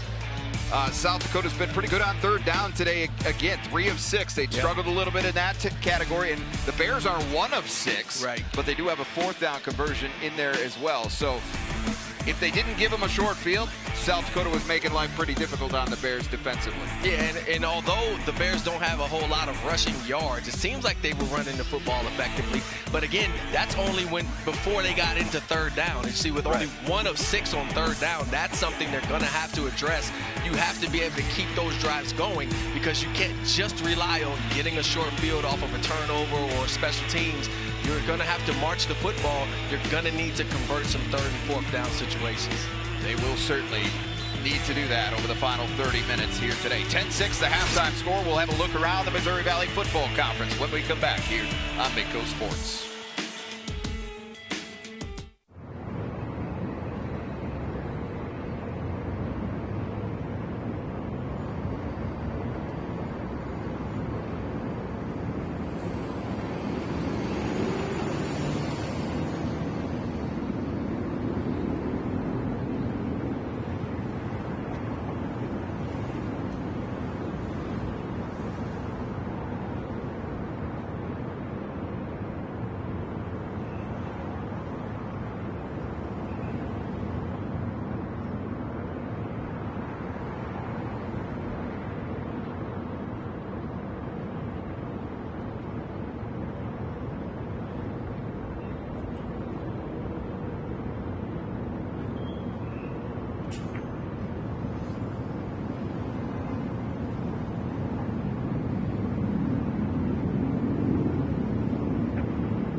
here in Vermilion. 10-6 South Dakota on top of Northern Colorado in the 2025 home opener for the Coyotes. A look around the Missouri Valley Football Conference. It actually started Friday night, and Indiana all over Indiana State. Now, I will say the Sycamores did not have their starting quarterback Elijah Owens in this game. I'm not sure how much that would have mattered, as the Hoosiers have been playing some pretty good football. They win that 73-0. As for today around the league, a couple of games in progress. North Dakota, a big test at Washington Grizzly Stadium in Missoula today, and an early 6-0 lead for the Fighting Hawks at a first quarter score at number 5 Montana. Number 7 Illinois State, a 7-0 lead on Eastern Illinois. That also in the first quarter. Everything else will happen a little bit later today. North Dakota State and Southeast Missouri State just getting underway. Obviously up in Fargo. Northern Iowa will host Eastern Washington. South Dakota State in the annual Beef Bowl will welcome Drake to town. Those Bulldogs will be here in Vermilion next week. Southern Illinois is at UT Martin, and Murray State is at Georgia State. 3 6 o'clock kickoffs coming up later today in the Missouri Valley Football Conference. But South Dakota still looking for its first win on the season, Andre. They're halfway there with Aiden Bauman and company leading 10-6 over the Northern Colorado Bears. We'll step away, be back with the start of the third quarter right after this on Midco Sports.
All right, start of the third quarter is upon us here in Vermilion. 10-6 South Dakota on top of Northern Colorado at the break.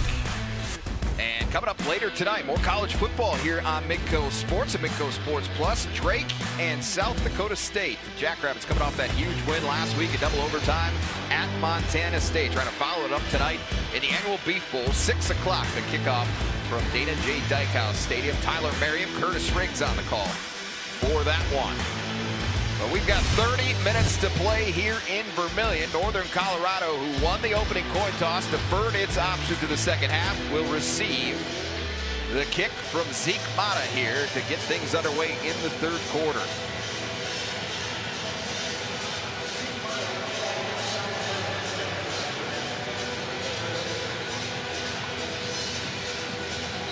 Well, you know, Jay, that Northern Colorado's focus is, hey, guys, we're down 4,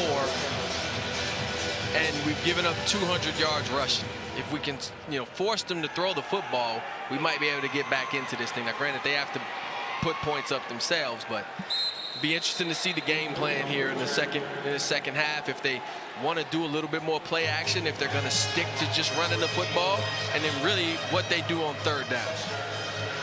Stott brought it out to about the 23, or excuse me, Wooten brought it out to about the 23-yard line for Northern Colorado. That's where they will start their first possession of the second half. In total yardage, 240 to 142 in favor of South Dakota, but 191 of that on the ground for the Coyotes in that first half. 19 carries, 65 yards on the ground for Northern Colorado to this point. Gibson back to throw, steps up over the middle, takes a shot, holds on to the football. That is Braden Monroe, but Roman Tillman had him teed up as he went up to get it. So there's the answer to our question. They come out throwing the football. Good throw over the middle, but a little high, forces Braden to reach up high for it. And as you mentioned, Roman Tillman able to lay a shot in there on those ribs. Those rib shots are not fun. Northern Colorado again lost their right tackle, Jack Bacon, back in the second quarter. And so it's been a tough day physically for them already, as Monroe is one of their playmakers out on the edge. 6'2", 200-pound junior out of Parker, Colorado. Came into the day with 5 career touchdown catches, one of those coming against Chadron State. The leader in receiving yards so far this year for the Bears. So he's getting attended to down on the field. Yeah, and again, those one of those things, you're probably not done, but man, every time you take a deep breath and that rib cage moves a little bit, you're going to get a little bit of discomfort.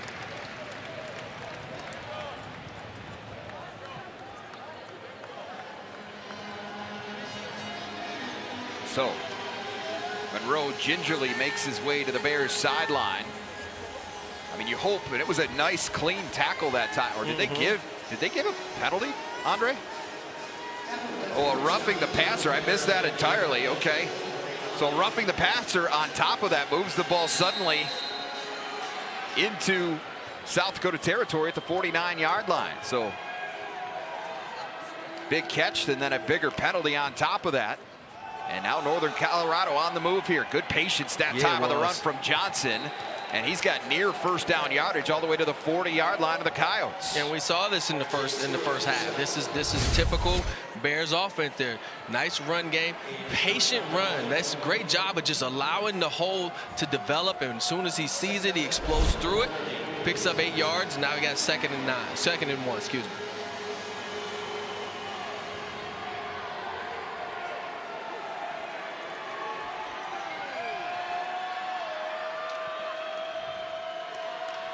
Gibson gives it off again to Johnson. Tries to stretch to the left edge. Fights down to the 35-yard line and a first down for the Bears. Yeah, so great drive so far here to start the second half. You had the big catch. You tack on the extra 15 for the penalty, and then 2 nice runs here by Northern Colorado. And you're really knocking on the doorstep of that red zone area for the Coyotes. In Coyote territory. Matt Walsh made the tackle for South Dakota. Heavy package to the right side for the Bears. They'll go to the opposite direction, and Johnson this time doesn't find much as he's brought down by Jeff Bowie after a gain of just 1. South Dakota knew it was going to be a work in progress, shall we say. Obviously on the offensive side with some of the pieces that they lost, but certainly defensively you could say the same thing. Gary Bryant Jr. moved to Syracuse via the transfer portal. You got a couple of guys that have gone on to NFL opportunities. Dennis Shorter and JoJo Gaines, who played so many snaps at safety, they're gone due to graduation. So South Dakota felt good about its progress week 1 to week 2. And it'll be interesting to see as this game moves forward, Andre, how good they feel about what week 2 to what week 3 brought them on this side of the football. Would agree with you. And, I thought personally up front was a big question mark coming into the season. would that D-line be as efficient as last year's group? Right. And they really played a great ball game versus Iowa State, which really gave, I think, Coyote fans, and myself included, a lot of confidence that that group was going to be all right. So then you're trying to start working your way backwards. You know, how's the second line of defense, and then how's the secondary? Incomplete pass, so it's 3rd down and 9. Swings it out, Traore. Turns it upfield, runs over one Coyote. He's going to be short of the line to gain, but not by much. Has it down to the 26-yard line. And these types of plays are just called like quick runs. You just want to get the ball into your playmakers' hands quickly out on the edge where there's less bodies and allow them to do all of the damage. And it was almost, you know, a great play. And I say that just because obviously they came up short of the first down by a yard. Keone in on the 4th and short call, under center. Northern Colorado 1 for 1 on 4th down so far today. Johnson tied up in the backfield, and he's not going to get there. Yeah, and he cannot hesitate. Johnson hesitated. We saw they ran this same play down on the goal line when they had the ball inside the 1 earlier. Johnson hesitates here trying to find that hole, but in a 4th and 1 situation, everybody's coming right now. You guys just hit it and see if you can drive forward. That's what cost them getting that conversion. So it was Gabe Hardman who made the initial contact in the backfield to slow down Johnson. And then DeJuan Lewis and a host of other Coyotes there to finish off that play, get the big 4th down stop on the opening possession of the 3rd quarter. So Aiden Bauman and company take over on downs. 1st and 10 from their own 29-yard line.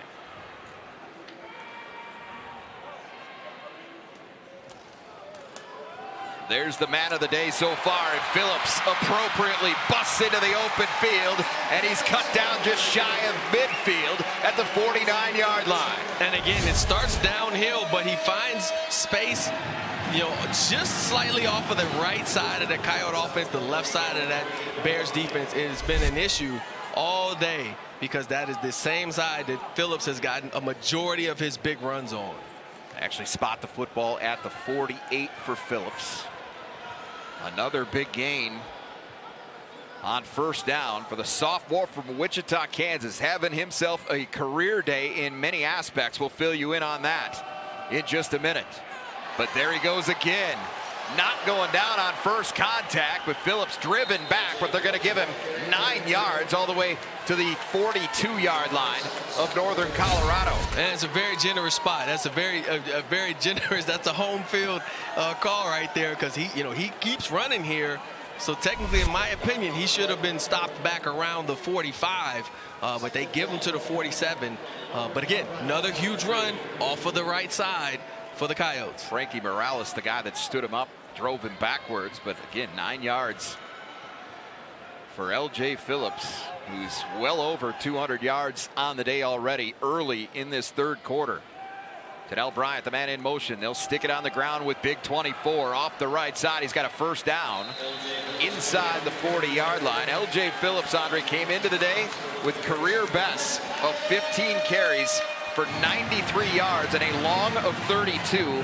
He's carried 20 times now for 229 yards and a long of 47. So checking off all those career highs already this afternoon for L.J. Phillips. You got to think they're going to go up significantly before the day is done. Well, get the ice bath ready because he's going to be tired after this. Reed Watkins in the game at running back, spelling Phillips now. Good vision there to turn that back. There was nothing off the right side. Watkins did well to even get a yard there. Great penetration off of that left side. McCord Abram was kind of in the backfield, which is what forced him to have to bounce it back to the other side. And right back in comes L.J. Phillips. He didn't get a long break there, just one snap.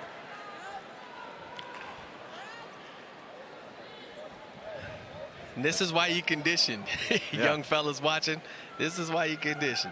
You don't get much of a break. Lots of tight ends in the game right now for South Dakota, and they're going to go heavy off the left side. Phillips finds some room again. He's showing some really good vision there, Andre, because I think a lot of guys would have tried to take that one outside. He turned it up upfield and found another 6 yards. Agreed. And once he comes into the hole, you'll see he takes kind of a step out there. The defenders realize that too, so they shoot outside. He just puts his foot in the ground and gets up the field to get the positive yards that he can get on that run. How about big Almarian Krim, the left tackle, transfer from UT Chattanooga, out there leading the way 5 yards downfield for his running back. Officially 3rd and 2. South Dakota needs the 29. Bauman, a lot more under center so far today than we were used to seeing from him. Phillips driving forward for another first down. Yeah, and this is, you can see the type of game the Coyotes want to play here in the second half. Yes, run the football, continue to do what's been our bread and butter in this game. And they're also taking their time. They're in the huddle.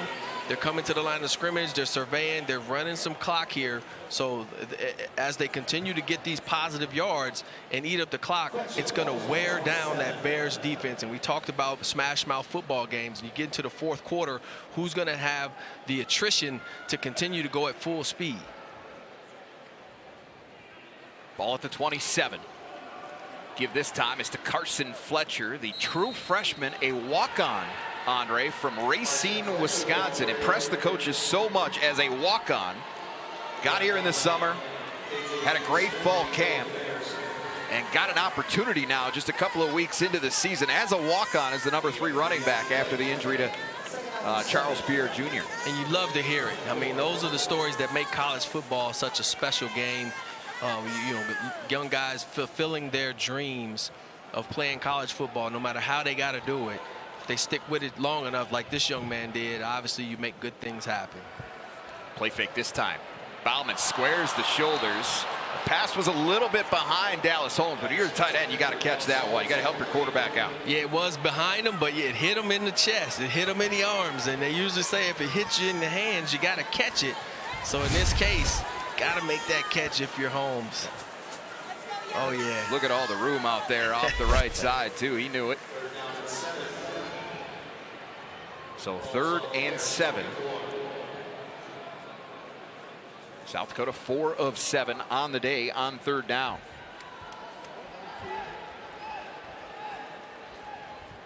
Two tight ends to the left side now for Bauman.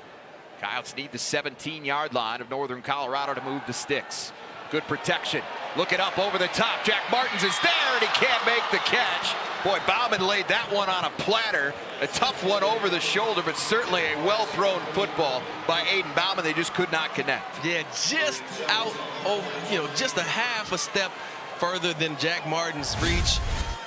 Bauman actually had 2 choices here. It looks like, Holmes is covered, but he probably could have made that throw as well. But, yeah, that's the one that Jack Martin's going to want back. It hit him in the hands as well. Got to pull that one in. The senior usually does, but not that time. So Will Leyland on for a field goal attempt, his 3rd of the day. He hit from 23 and missed from 47. This from 42. Leyland missed it left this time. So the Coyotes get nothing. Northern Colorado moved the football the first time they had it in the 3rd quarter.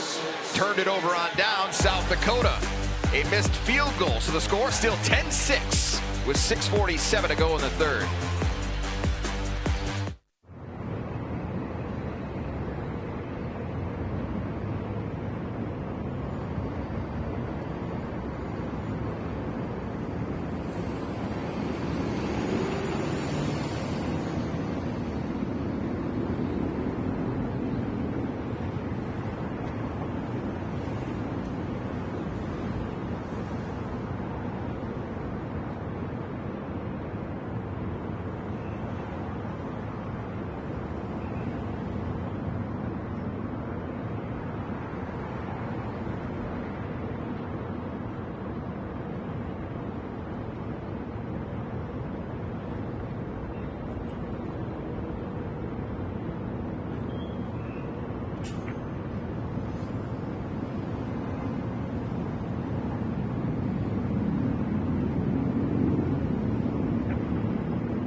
First and 10 from their own 24. Gibson finds a tight end wide open.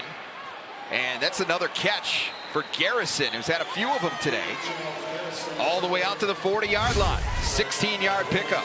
And when Northern Colorado throws the football, they found success in the middle of the field, especially with their tight ends. So they're taking advantage of the Coyote defense being in a 2-deep, meaning they have 2 deep safeties that have to cover half of the field, which usually means there's a gap between the linebackers and the safeties. Northern Colorado taking advantage of.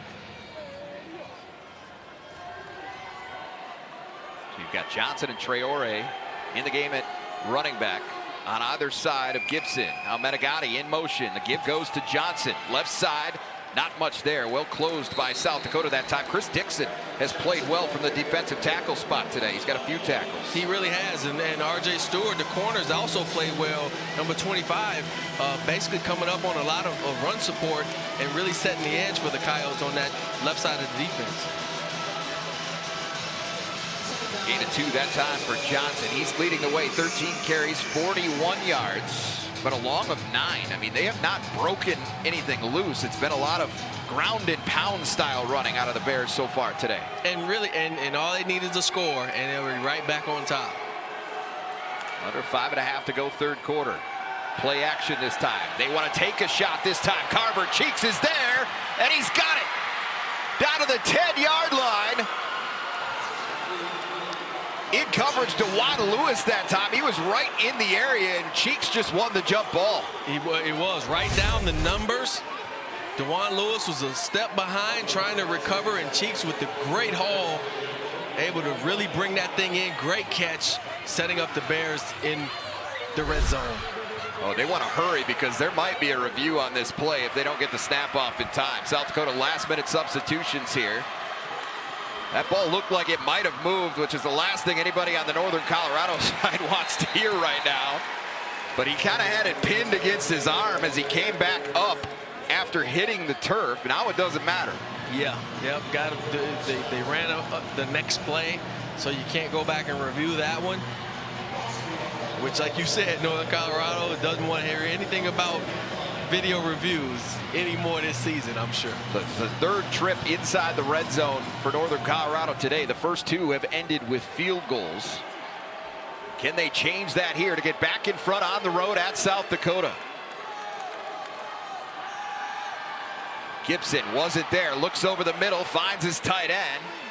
And that's Fisher Clemens this time, and he's down to the 3-yard line. 3rd and goal from the Bears. Yeah, great protection there up front. Nice little pocket. Allows him to come back to the second or third progression. Again, finding some space in the middle of the field by a tight end. Gibson, a quarterback that started his career at LSU, Andre, before making his way to Monterey Peninsula, native of Norfolk, Virginia. But now they bring in the big guy, Hank Gibbs. Saw a lot of him early. Most likely going to keep it on the ground, you would think. This time, hands it off. Traore trying to get to the edge, and he won't do it.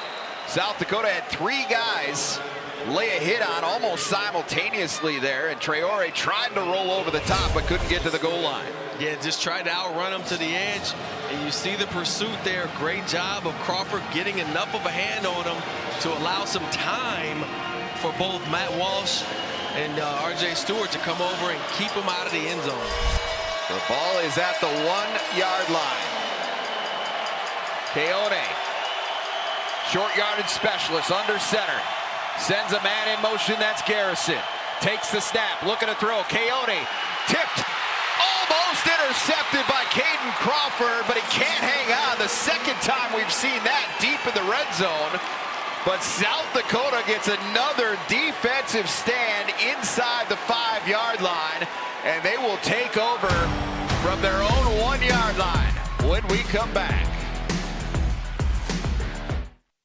Orthopedic pain is...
Cuts it up, finds some space, and that'll give him a little breathing room as he hits the 8-yard line.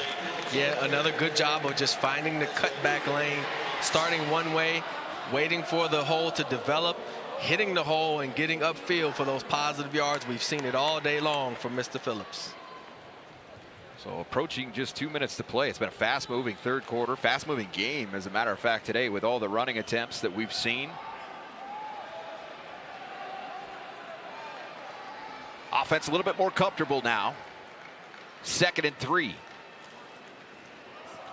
Good cut that time from Phillips. Stays on his feet, lunges forward. He's got the first down out to about the 13-yard line.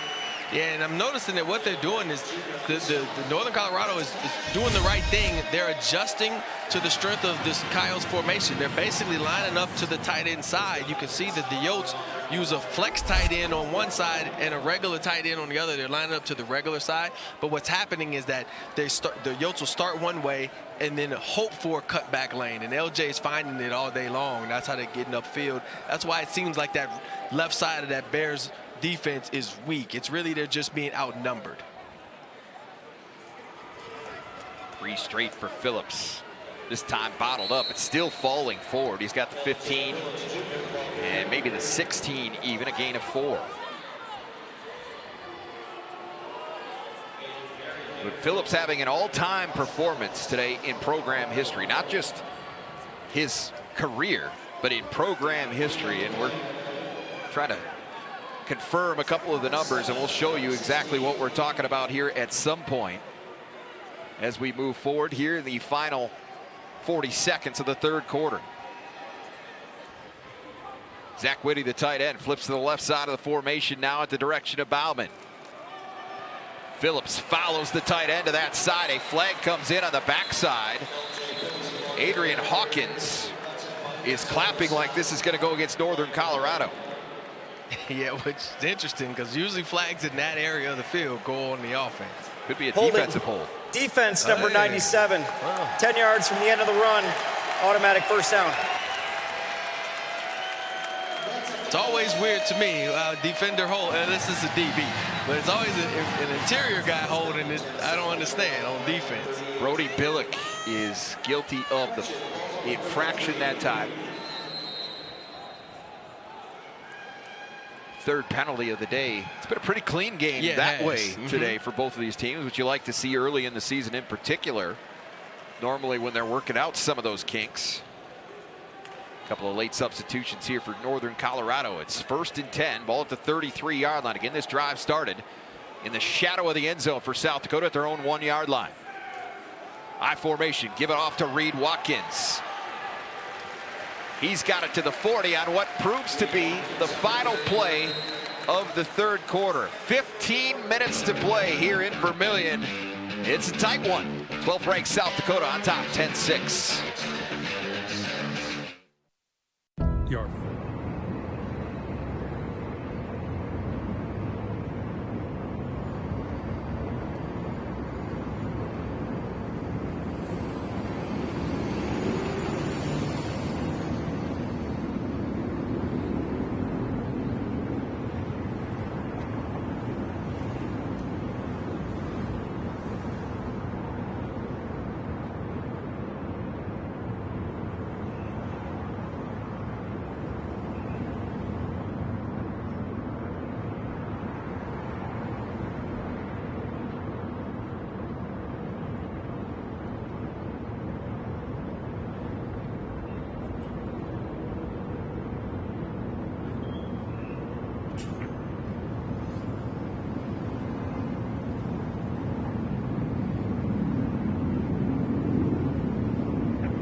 On September 13th, South Dakota State hosts Drake in the 2025 Beef Bowl, presented by Build Your Base. Right up the middle, there goes Chase Mason.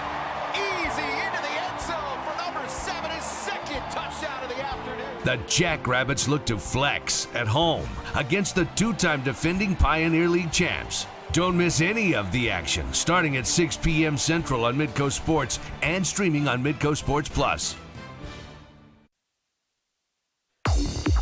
All right, rare territory today, as we talked about L.J. Phillips, top 3 performance all time here at South Dakota, trailing only Amos Allen, 306-yard performance against North Dakota in 2007, and Stephon Logan's 295 yards against Truman State. So L.J. Phillips, we're not kidding when we say he's had himself a day. And he's got 15 minutes to add to his total here. He's on the sideline here, 2nd and 3 as they give it off to Reed Watkins, the redshirt freshman running back. Makes a man miss, turns it upfield. He's got a first down just shy of the 50. Yeah, that's just all individual effort there, making a few defenders miss in order to pick up that first down. There was really nothing doing, but whoop, stepped out of a tackle, first down. Watkins, another guy they're very excited about, a youngster for sure, but redshirted last year at the University of Texas as a preferred walk-on with the Longhorns. He's 5'11", 200 pounds, out of Fort Worth, Texas. Was tremendous in fall camp. He was a guy that was going to be part of the mix already before the injury to Charles Pierre Jr. He's just going to get more carries now. This one going nowhere. He's got nowhere to turn and swallowed up all the way back at the 41-yard line. We've only seen that a couple of times today where Northern Colorado has managed to get multiple bodies into the backfield against that Coyote ground game. And twice in this game, it's been Dominic Butts who comes off of his man and then shoots into the backfield, you know, like he shot out of a cannon on that one. So he slows him up initially and then comes back and helps finish off the tackle. Yeah, beat Jesse Miller, the tight end there. Shot inside. And then Butts, as you said, stuck with the play after missing initially to get in on the stop of Watkins. It's a loss of 5. 2nd and 15 at the 41-yard line. Bauman has a shot looking for Lorenzo Fenner. Up to get it. And the redshirt freshman holds it in at the 33-yard line of Northern Colorado. Fenner had a step, climbs the ladder, and comes down with a catch. Bauman actually had 2 options there. His tight end was running right down the field, but Fenner going up, climbing the ladder for the catch. Injured Bear on the field will step away here with 13:20 to go in the 4th. At Fast.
With Black Hills Federal Credit Union's Visa Cashback Card, you'll get cash back on just about everything you buy. Like this.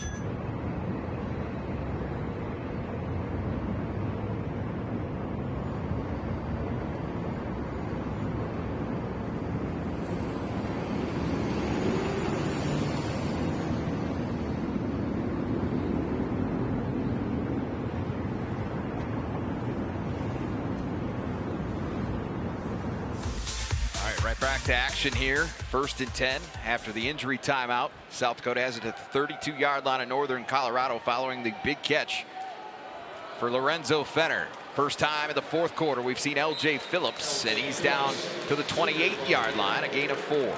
Continuing to add to his career day out of the backfield. You know, in years past, the Coyotes have had, 2 or 3 different backs. Usually one's always obviously been like a feature back, and they had 2 or 3 guys that they like to give full series to, including LJ, who was that guy for Pierre.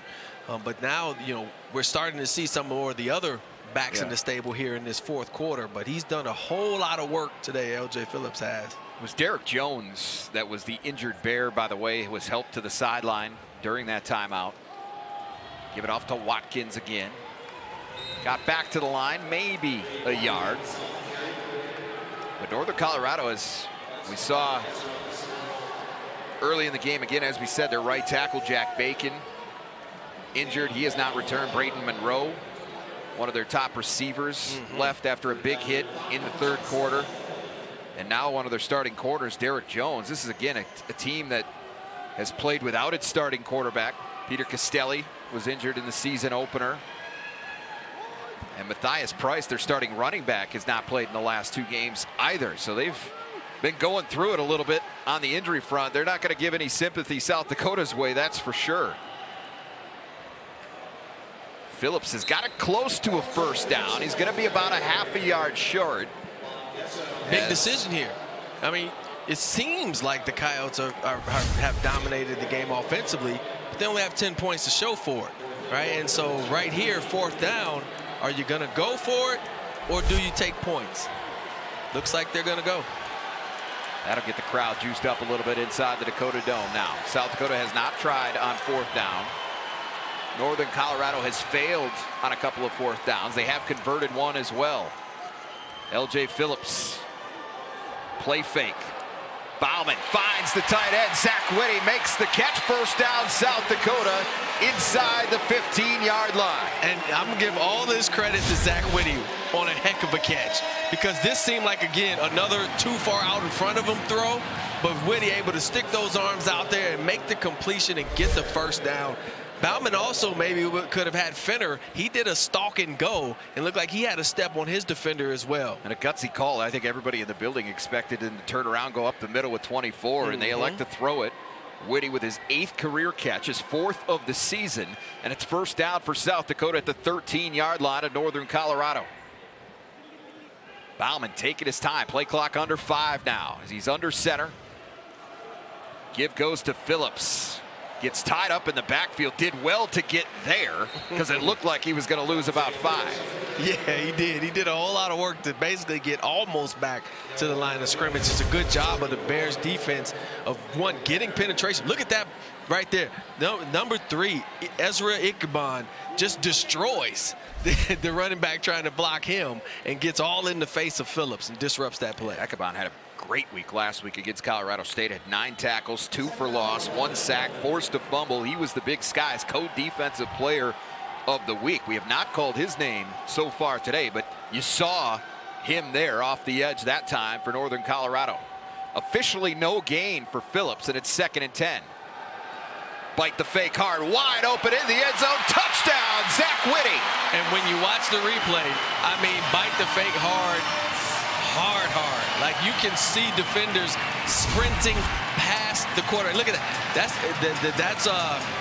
the defensive end, McCoy Abram, right there, sprinting to the running back who does not even have the football. So everyone was fooled, and that left tight end Whitty wide open for the Coyote touchdown. 12 yards from Aiden Bauman to Zach Whitty, who has his 1st career touchdown catch today, and it gives the Coyotes a 2-score lead here now, pending the extra point from Will Leyland, which is up and good. Leyland remains perfect in his career.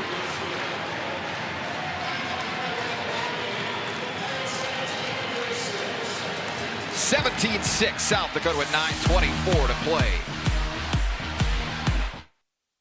In 1969, Taco John's.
In 99 yards for South Dakota. Big catch there for Lorenzo Fenner, his first grab of the day. Big 4th down conversion there from Aiden Bauman to Zach Whitty, his tight end. And then he goes back the other direction, finds Whitty again, his first career touchdown catch. Caps off that 99-yard touchdown drive, gives the Coyotes a little bit of breathing room here with 9:24 to go. It's 17-6. 99-yard drives are about as impressive as it gets in football, Andre. And those are the kinds of things that if you're in a funk, can wake you up out of that funk. They really can. And if you're on the opposite end of that, man, if you got to come right back out, you're going to be like, man, what is going on here? So their offense for the Bears is going to have to make some play. Ball's on the turf, and Northern Colorado somehow ends up with it. Boy, that was there to be had by about 3 different red shirts, and none of them could put the clamps on it. And Northern Colorado avoids further damage there. They'll take over at their own 31-yard line. Wooten puts it on the deck, but the Coyotes unable to cover it up.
On Midcoast Sports is presented by Farmers Union Insurance. Simply different. So Northern Colorado fortunate to have the football here after fumbling it on the kickoff. The Bears somehow managed to get back on top of it. They take over 1st and 10 at their own 23-yard line. Wooten the man in motion. Gibson looking to come back that way, and he's going to be chased down from behind. And it's Nathan LePerry, the transfer from North Texas, making the stop. Yeah, defensive. This is what I would call a coverage sack. Gibson had to hold on to the football because the Yotes are only rushing 3, and they're still able to force him to step up into the pocket, which then allows him to get the sack. So you give that one to the secondary on the coverage sack. So how about this, Andre? During the break, what we missed, there was actually no fumble. They said he was down by contact. Oh. And so they moved the ball back inside the 25-yard line. So no fumble. But Northern Colorado still a long way to go. And down 11, 17-6 here on the road as Gibson finds his tight end, Charles Garrettson. Those two have been hooking up several times today. Yeah, he took 2 nice hits, too, but Garrettson is a huge guy himself, and he just kind of absorbed him. Transfer from Nassau Community College, 6'5", 255 pounds out of Palisades, New York. 4th catch of the day for him. It's 3rd and 2 at the 31.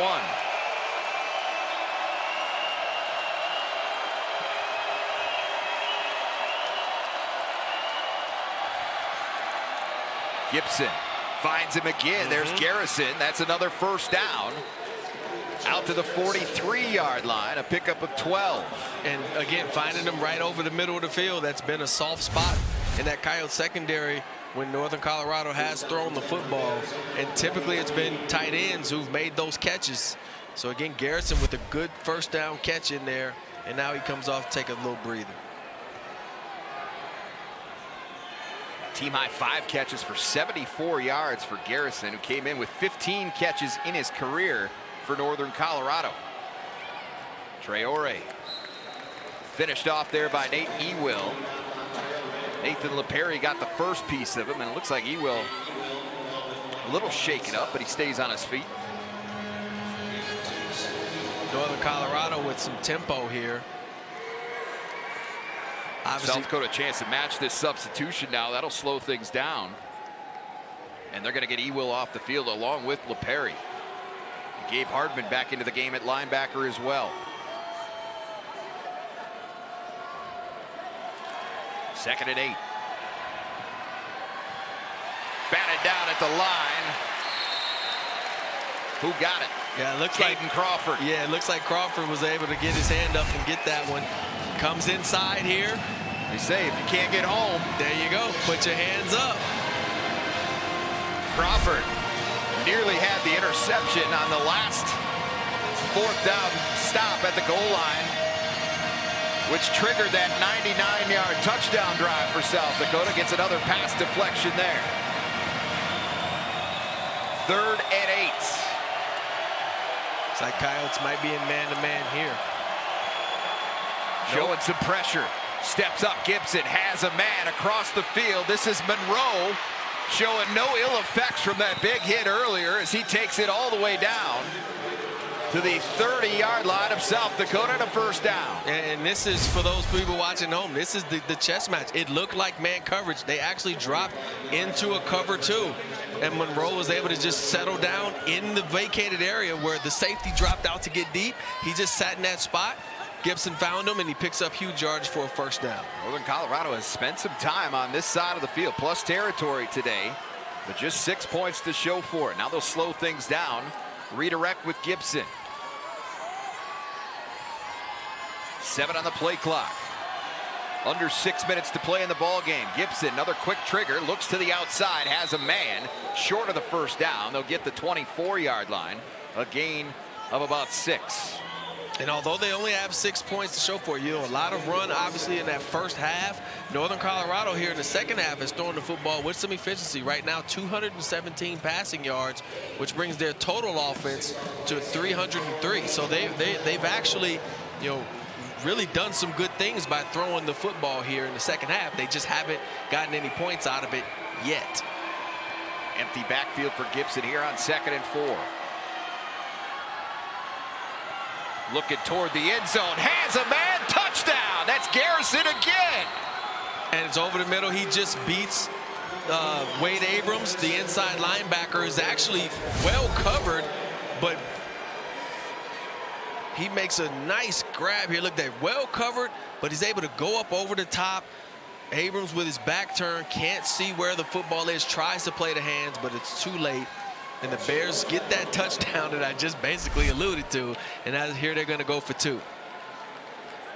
Trying to make this a 3-point ball game, 17-12, still 5:07 to go. Left hash for Gibson. Garrison, the touchdown catcher. The man in motion, looking to the edge. Monroe's got it, and it's 17-14 with 5:07 to play. Yeah, and this was just, this was set up. The third receiver in the formation, he has a lot of room to work with to get back outside. He's able to get on the outside shoulder of Roman Tillman, the safety, and Tillman could not catch up to him. Hey, how about that answer from Northern Colorado? South Dakota goes 99 yards to make it an 11-point game. And UNC comes right back, 8 plays, 77 yards. The catch here to Monroe, but the touchdown, this is an absolute dive from Gibson to Garrison. Talk about career days for L.J. Phillips. Garrison, the numbers don't pop quite as much, but 6 catches, 98 yards, and that score. And the Bears on the road, down just 3 with still 5 minutes to play. Yeah, so they're 100% right back in this. And I would say that series was Garrison's series. I mean, he was the guy who was catching everything that series and made really that whole touchdown drive happen. So if you're South Dakota, you get the football back now. You've got to work some clock, certainly. How do you do that? Well, your running game's been working pretty well. You would have to think that'll be a big part of the plan. Exactly. I mean, you 5 minutes. This is like a 4-minute offense with obviously you have a 2-minute timeout. If you can get maybe 2 to 3 first downs, force Northern Colorado to maybe use some of those 3 timeouts, that's your ideal situation. But it all starts up front. Kickoff sails into the end zone, and they'll bring it out to the 25. So South Dakota will start with the football there, in need of another quality drive like the one they had the last time they had it. And if you're Northern Colorado, you know that, okay, they're going to run the football, and they're probably going to run it with Phillips. So do you then start to bring a few extra bodies to the line of scrimmage to stop that, knowing you're only down 3 and you just need a field goal to tie? The only problem with it is you run the risk of a play action pass hitting you over the top. They got a lot of bodies at the line of scrimmage as well. They bring the whole house. So yeah, they're committing to stopping this run, and they finally get Phillips for a tackle for loss by bringing a lot of extra bodies. They had pretty much 9 people in the box there to kind of stop this run. There has not been a lot of negative plays involving L.J. Phillips today, for sure. That one officially goes down as a loss of 1. It's 2nd and 11.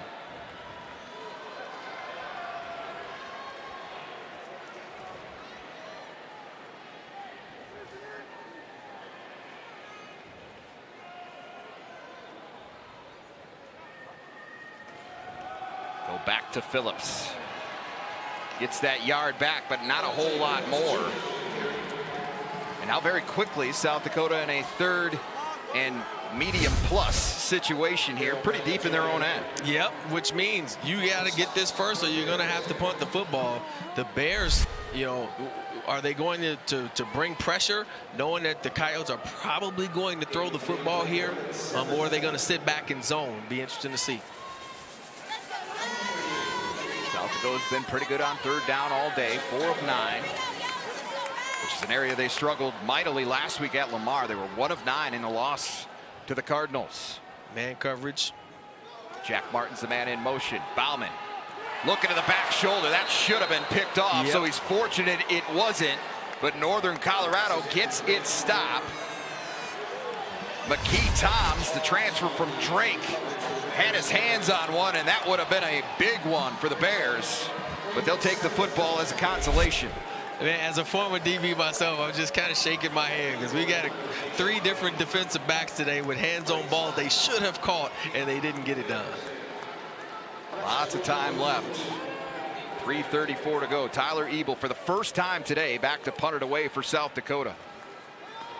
Dakota brings pressure. Ebel's been bombing it here early in the season, and that is the case once again. Wooten back underneath it, calls for the fair catch inside the 25-yard line. So that's where the Bears will start with 3:27 to play in the ball game. Here we go. I mean, this is the drive. This is the drive on both sides. If you're Northern Colorado, keep doing what you're doing. Throwing the football, taking advantage of the soft middle that the Coyotes have had so far this second half. And if you're USD, you got to figure out a way to maybe get into a man coverage or something and stop that and force them to go back to being one-dimensional. So Gibson, who led a touchdown drive on the last possession, needs to get him into scoring position once again. Finds Traore out of the backfield, swallowed up quickly by Matt Walsh. And a couple of other Coyotes. Traore now slow to get up. Boy, it has been a day on the medical side of things for Northern Colorado today. They have been roughed up here inside the Dakota Dome. Yeah, trying to fight for extra yards. It'll be interesting to see kind of what happened to him there. Maybe just twisted knee or something, maybe, as he looks like he was holding an arm, like something up top.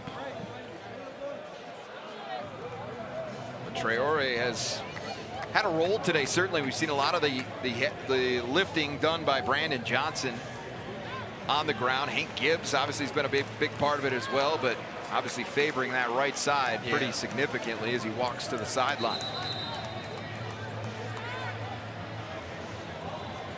It's a gain of 3 yards. That moves the football out to the 26-yard line.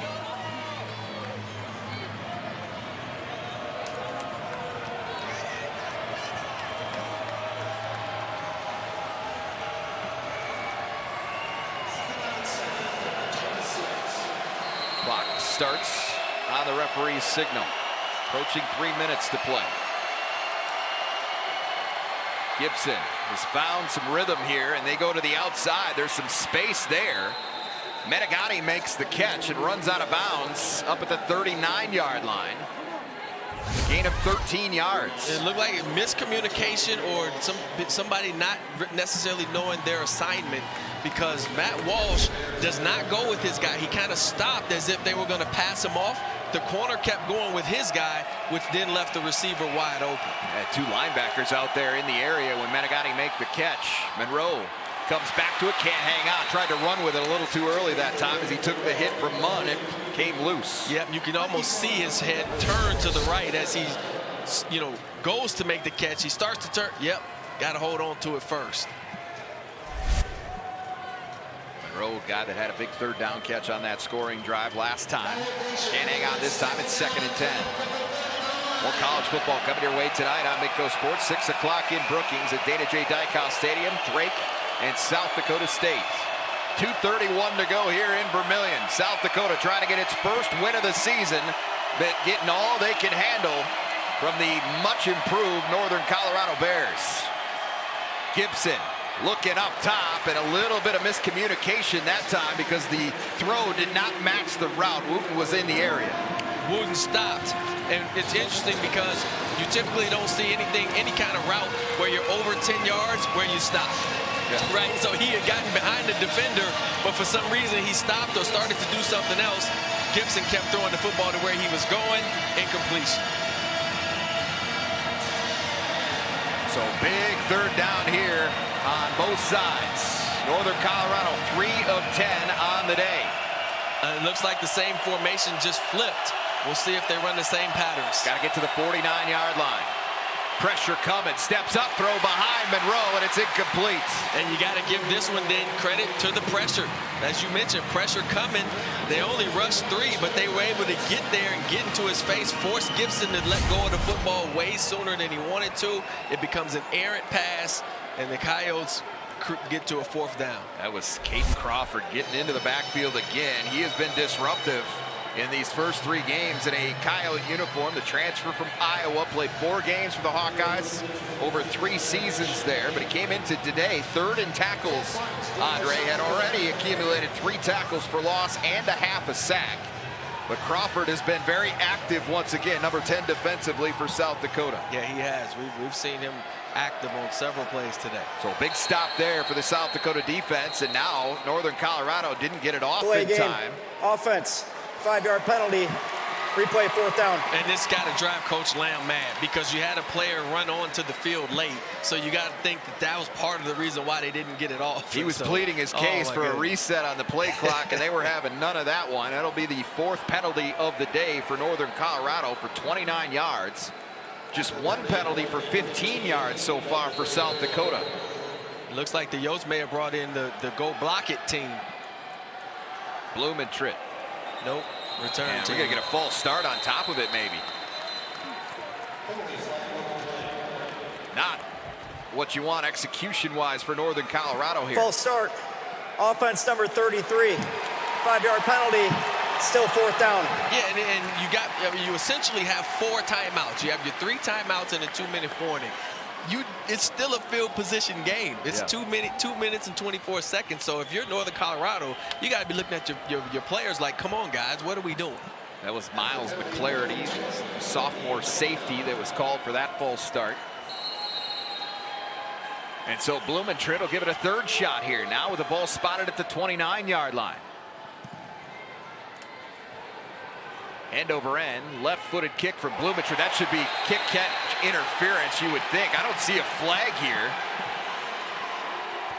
And the coaches are going absolutely nuts on the Coyote side. They got to hold Travis back. Definitely made contact with Martins there. I'm not sure how the entire crew missed that one. Agreed. Watch inside the 30. Yeah, it's a defensive player making contact with him.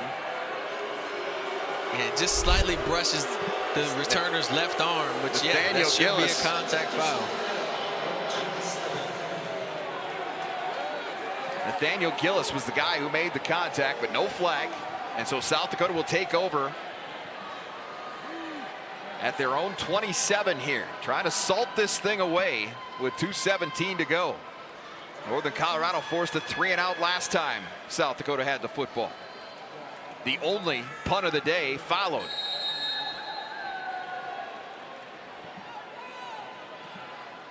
Pistol formation here. L.J. Phillips, the deep man. Late motion there from Crawford. They'll go to the left side.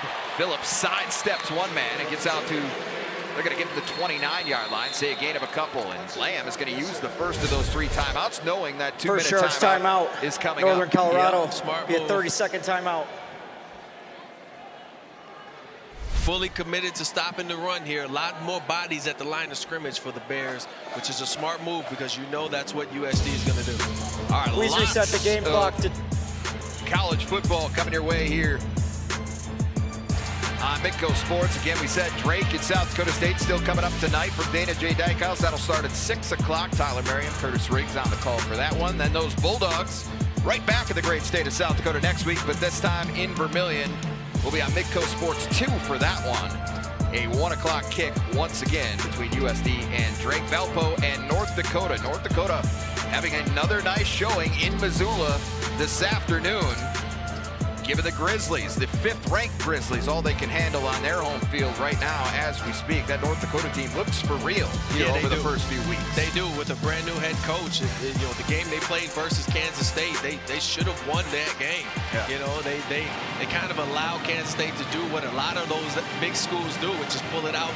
In the end, there was a couple plays that they wish they would have had back. A catch I can remember one kid had in his hands and couldn't bring it in. But yeah, they are much improved. They're definitely a contender. All right, back to action. They reset the game clock to 2:14 now. 2nd and 8 for Aiden Bauman and the Coyotes. Stay on the ground with Phillips. Northern Colorado's done a much better job here in the crucial stages of this game, swallowing up Phillips. Second and not charge letting him break timeout. away at all. Northern And they're going to use Colorado. another timeout here very quickly. Still 2:10 to go, and this 2-minute timeout looming. Yeah, I think that the thought process here is so they run a play on 3rd, you get the 2-minute timeout. Now they're forced to punt, coming out of that, and then you have 2 full minutes left ideally, and that's what they want. All the bodies, look at all the bodies in white that are at the line of scrimmage to begin with. They look at 9 players in the box to stop that run.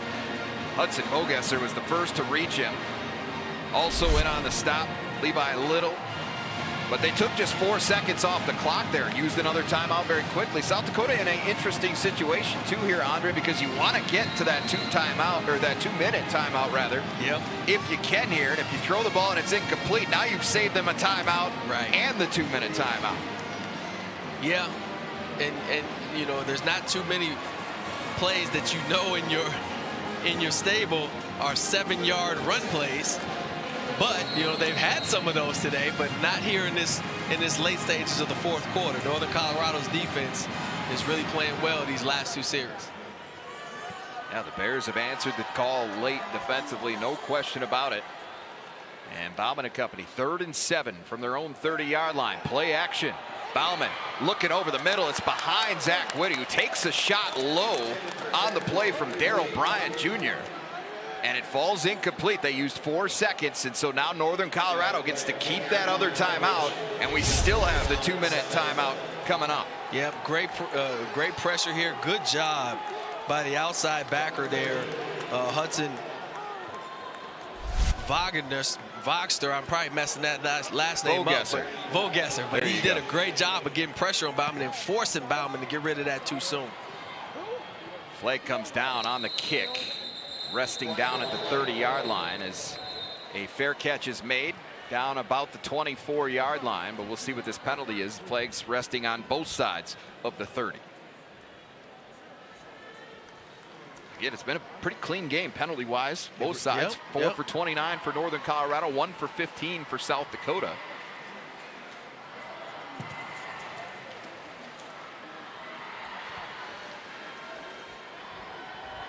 Looks like the call will be against USD as they're trying to get Ed Lamb's opinion on how to handle things. Big decision for the head coach here, too, on what to do. I mean, it's taking you down to the 2-minute timeout, so you take the football in the 5 yards, most likely is what this will be, and just go to the 2-minute timeout, or well, this is taking a long time. It really is. They're trying to figure out, do we really want them to kick this again? Illegal formation on the kicking team. Not enough players on the line of scrimmage. That 5-yard penalty will be forced at the end of the kick. Timeout. So that'll bring the football out to the 29-yard line, and we step away with the 2-minute timeout. 17-14. It's crunch time here at the Dakota Dome. When you bundle.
Got to try and get into field goal position at least here.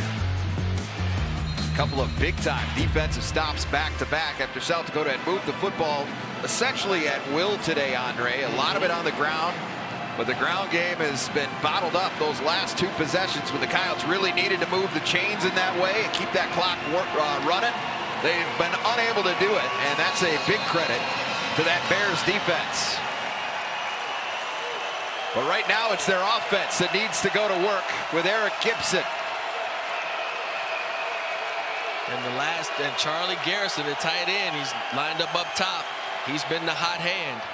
Gibson finds Traore, who's back in the game. It didn't look like that was going to be possible when you saw him go off on the last possession, but he makes the catch. And limited, though, to just a yard, maybe 2 on the play. And it looks like he's still a little ginger with that right arm. You see how he's holding it down? He's that bouncing around there. That's pain management right there. He's sucking it up. Well, he did get out of bounds. That stopped the clock with 1:53 to go. Traore stays in the game and running back. Pressure coming, setting up the screen. They've got Traore trying to get to the sideline, forced out of bounds over there, I believe, by Jeff Bowie. Short of the line to gain by about 3 yards. So they're out to the 36. That's a gain of 5. And a critical 3rd down coming up now. Yep. But you got to think at this point it's 4-down territory for Northern Colorado regardless. Yep. They only have 1 timeout left. You can't afford to give USD the football back. You gotta keep marching. Pressure coming up the middle from Crawford. Over the top of Cheeks and incomplete.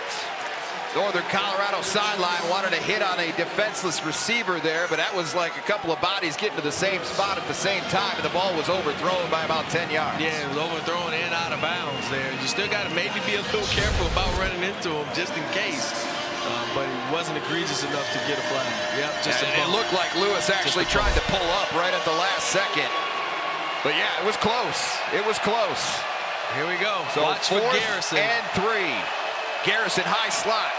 Right side of the formation. The touchdown catch earlier. He's covered up right now by Matt Walsh, the stud linebacker. And what did we get here? South Dakota call timeout. I think they did. Yes, that's the first of the second half for Travis Johansson and the Coyotes. South Dakota, 30-second timeout. So they got a good look at what the Bears intended to do, and they said, we want to talk about it a little bit more and make them think. Yep. Let's make sure that all of our guys know their assignments and what they need to do versus that look, what could be coming. So they took that timeout. Very, very close to missing it, though. They waited to the very last second.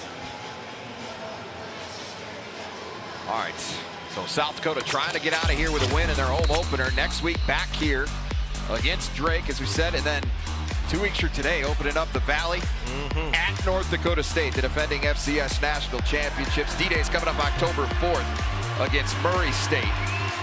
But you know, going into that Valley game at North Dakota State in Fargo, after what happened here last year, they're going to be looking to prove something. And if you're South Dakota, you want to have as much momentum as you can, and that means you got to win today and you've got to win next week against Drake before you go there. Agreed. 7 ranked teams on that schedule. 7 out of 12 teams. Life in the Valley, right? Woo.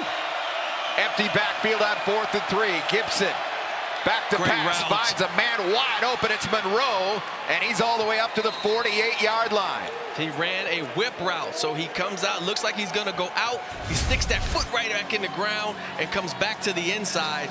Left the defender, Matt Walsh, screaming to the outside, trying to defend that out.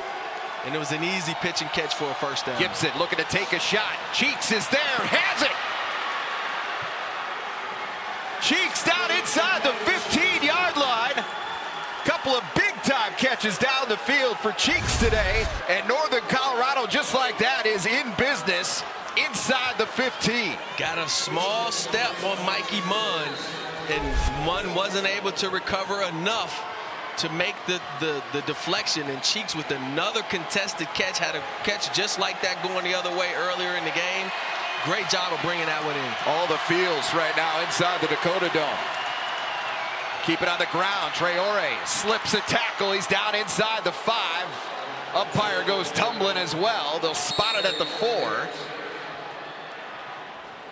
And that will be where Ed Lamb chooses to use his final timeout of the day.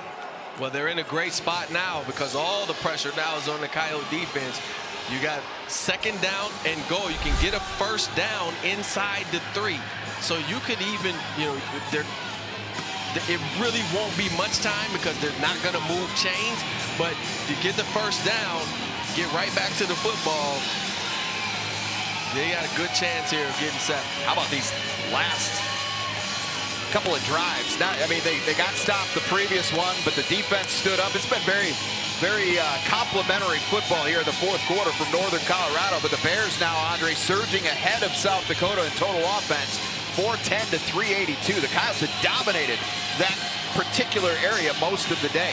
Yeah, so if they get the first down here, they could also look at making sure that the Coyotes burn their time out, taking their time before punching it in, so that the Coyotes don't have much time left to respond.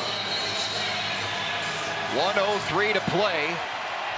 2nd and 2. You can get a first down at about the 2.5-yard line. Mr. Clements in motion in the tight end. Gibson with Johnson to his right. They'll give it to the running back. Up the middle he goes to the end zone. They're going to say he's short, but he does get the first down. Yep. It'll be 1st and goal for Northern Colorado at the 1-yard line. Yep, just a hard running inside. Called him down right before the goal line. Clock continues to tick. South Dakota has 2 timeouts remaining. Traore will not get there.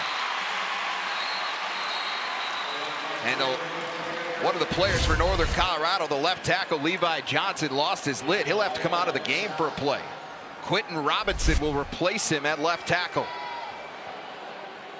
So Matthias Price, who has not played all day, Andre, he was week to week with an injury, trots onto the field for one of the biggest snaps of the day. Yeah, and Traore comes off still favoring that right shoulder. But again, Price, who has starting experience, so this isn't much of, this is not like a freshman or somebody who's never been in this situation.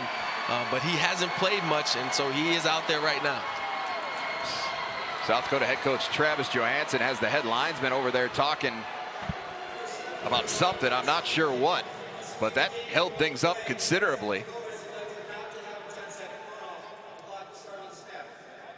Okay. So no 10-second runoff because of the lost helmet. South Dakota elects not to run 10 seconds off. Johnson, up the middle it goes. Price fighting forward. Price still driving. Stood up inside the 1. Price got to just take that out of there and sprint to his left and get in the end zone. Yes, I know you're taught to just trying to drive it in there, but once you hit the back of this scrum, this rugby scrum, now bounce outside and outrun people. You had all of that space to try to make it. So South Dakota used a timeout. They do. I was wondering when that was going to come with 21 seconds remaining. Because if you're USD and they get into the end zone, you got to give yourself time to do something. Right. It's kind of one of those really difficult clock management spots because you don't want to give them a break to talk things over and clean things up from an execution and a call standpoint. Boy, his knee was close to being down at the 2-yard line as well. They might want. I mean, both knees were down at the 1. But that left knee was really close to the turf.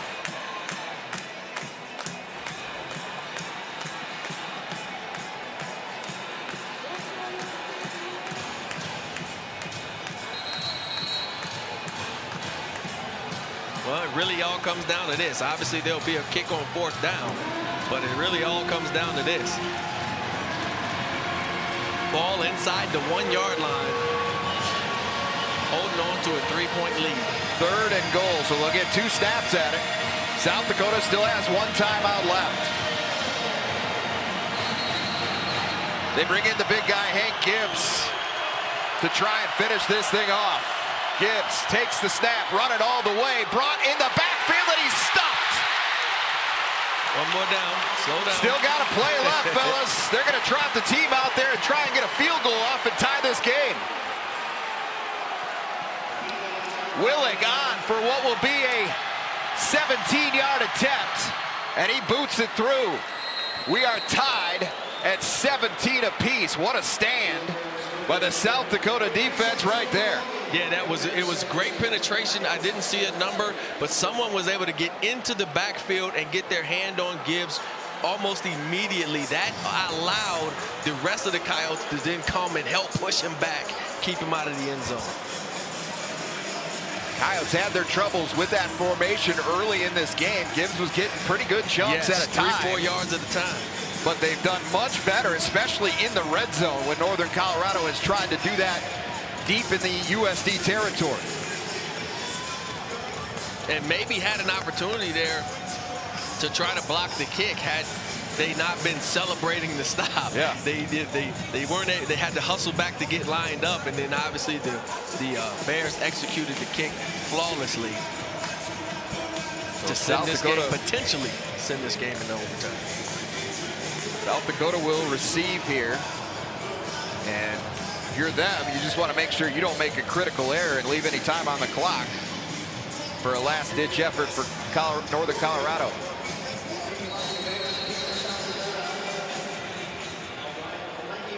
(17-17) with 3 seconds remaining. Blumentritt will kick it away for the Bears.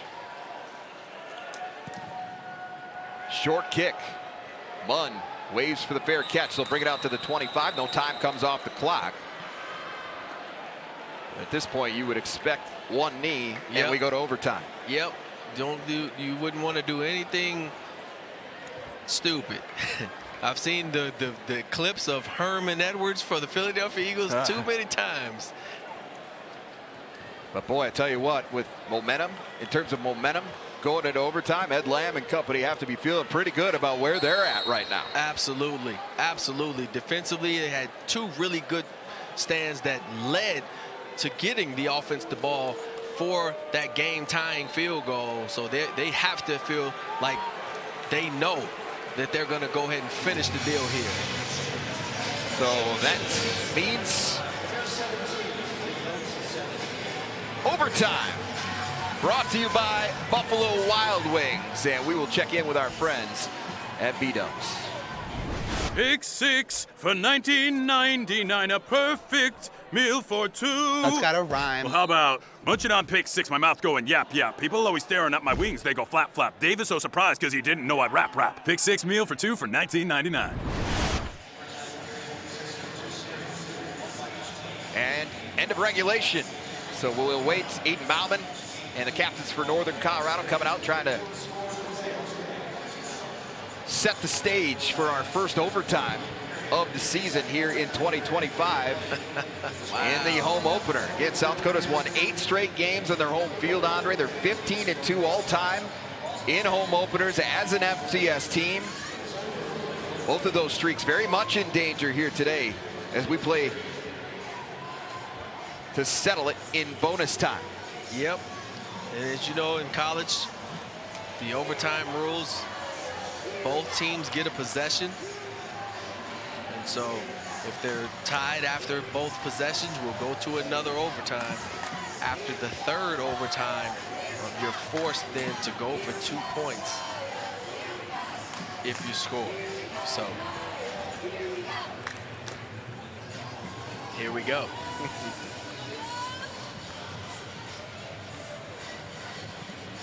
So Aiden Bauman awaits at midfield. Guthrie and Zebel will walk out on the field together for Northern Colorado for this overtime coin toss. Yeah, we talked earlier, Jay, about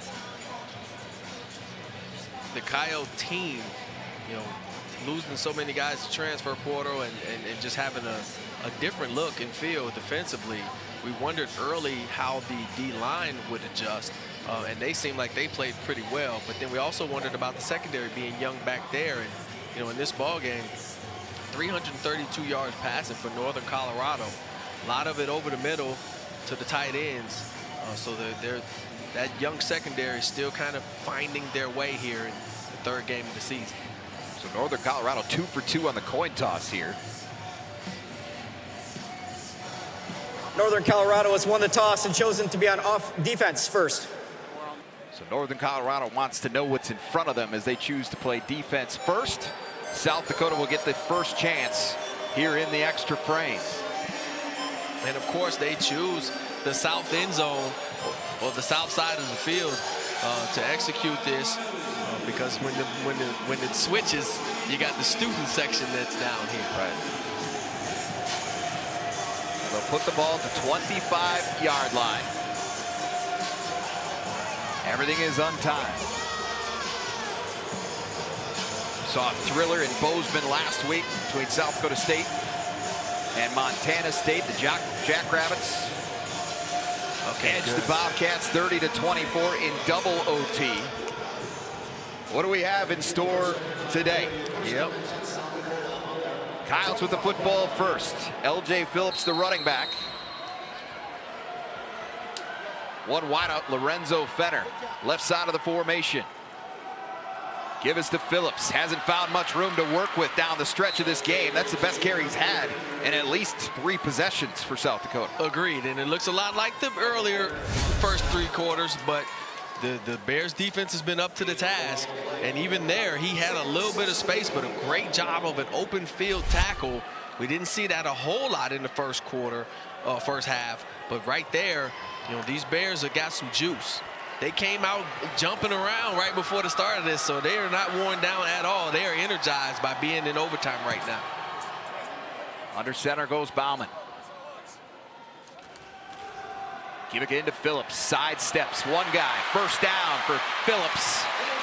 Down to the 13-yard line. Yep, and it's off that right side. Again, this is an area where they had a lot of success earlier in the game. Good seal blocks there on the edge. Wyatt Lawson able to kick out and create some extra space for Phillips to get into the hole and get that first down. Down to the 13-yard line. South Dakota 2 touchdowns on the day. 1-yard plunge from L.J. Phillips in the second quarter, and a 12-yard touchdown pass from Aiden Bauman to Zach Whitty to start the fourth. That gave them an 11-point lead, but the Bears scored the last 11 as Phillips gets away on the right side. Touchdown, South Dakota. Yep, and using it again, finding some success off of that right side. This time they used the wide receiver to crash down on the corner. Phillips able to just get outside of that block. Great block there by Brock Wolf, just driving out the defender, Ezra Ekaban, and of course Phillips able to find the pylon this time, not go out of bounds prior to it, and pick up a touchdown for the Yokes. So now the all-important extra point for Will Leyland.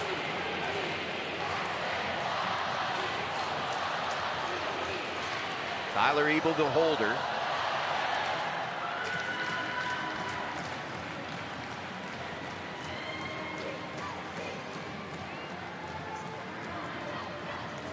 Leyland puts it up, puts it through.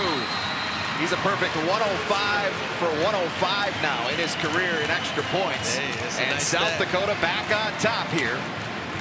24-17, but the Bears a chance to answer on their opening OT possession. Yeah, and here's the thing about that possession is the Bears defense had done such a good job of stopping and stuffing the run that's why we were even in overtime at the moment. And then, you know, to see them kind of just give up 3 easy plays to L.J. Phillips, obviously that's been the story of this game, but to see that happen now is kind of disheartening if you're a Bears fan. Like, man, we've been doing such a good job stopping the run, and we weren't able to do it now. But can your offense now pick up the slack and bail you out? South Dakota's defense has been tremendous in the red zone today.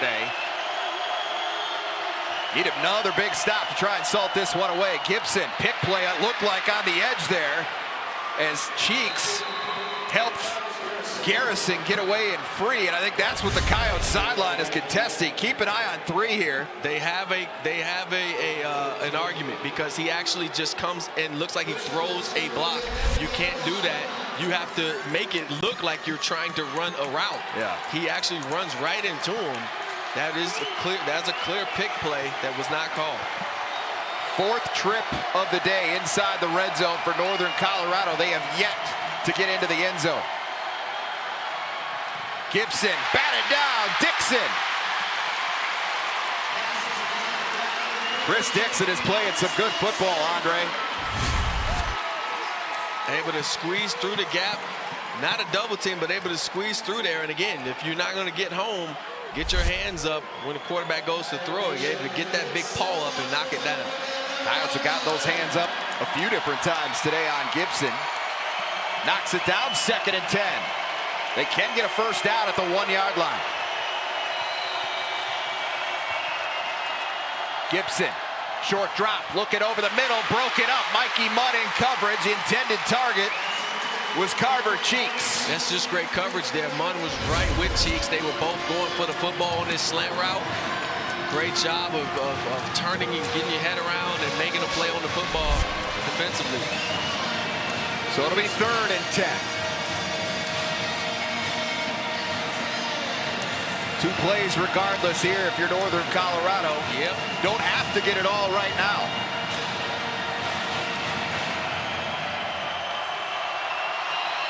Traore, the running back.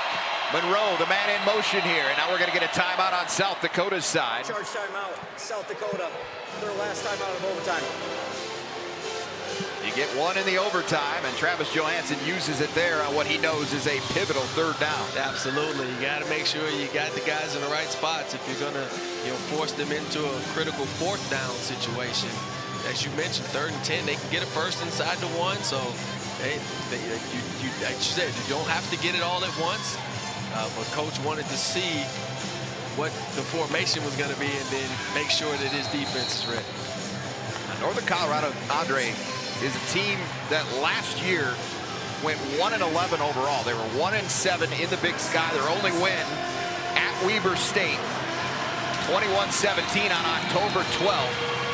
This does not look like a 1-11 team. They are much improved. And that's something Travis Johansson said was very evident after looking at the tape. Correct. And Coach Lamb alluded to it that they're building something here, and he knows that, they're on the cusp of getting back to kind of where they were when they left the smaller ranks as one of the Division II powers.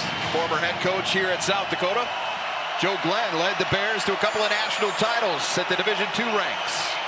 Gibson back to throw on 3rd down. Steps up, pressure coming into the end zone. Nobody there. Yeah, Niall Dickel got to the quarterback that time. And got to him just a little late, but there was nobody there to throw it to. Good coverage on the back end. And now here you go. This is the game. Now you've basically got to get into the end zone if you're Northern Colorado. You can get a first down at the 1. But you got to get it there. Knowing Coach Johansson, they're going to try maybe bring a little extra pressure from somewhere that the quarterback's not expecting. I would expect one of those linebackers to be blitzing. Gibson, 4th down. Pressure again, scrambling, looking left, eyes downfield, trying to find somebody. To the end zone it goes. Broken up. South Dakota survives 24-17 in overtime. And had Wooten come down with that, I don't think he would have been in bounds unless he would have, made some magic happen with 1 foot. So it was well defended. Nowhere to throw the football, forced Gibson out of the pocket, forced him to kind of hold on to it as the linemen were bearing down on him. He just had to give his guys a chance, and they weren't able to make it happen. Well, it might have been a little more drama-filled than that man Travis Johansson would have preferred, Andre, but he said, I don't care if we win by 1 or 50. I just want to get a win at this point, and his team got it done in overtime. Breaking it up with the final play of the day. Yotes win 24-17.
final, and South Dakota, for the 16th time in 19 home openers at the FCS level, gets the job done. They win it 24-17 in overtime. Not at all maybe how they thought this one might go, but the end result is what the end result is, Andre, and that for them today was the most important piece. Absolutely, the most important thing was to get the win. No matter how they got it, they wanted to get it.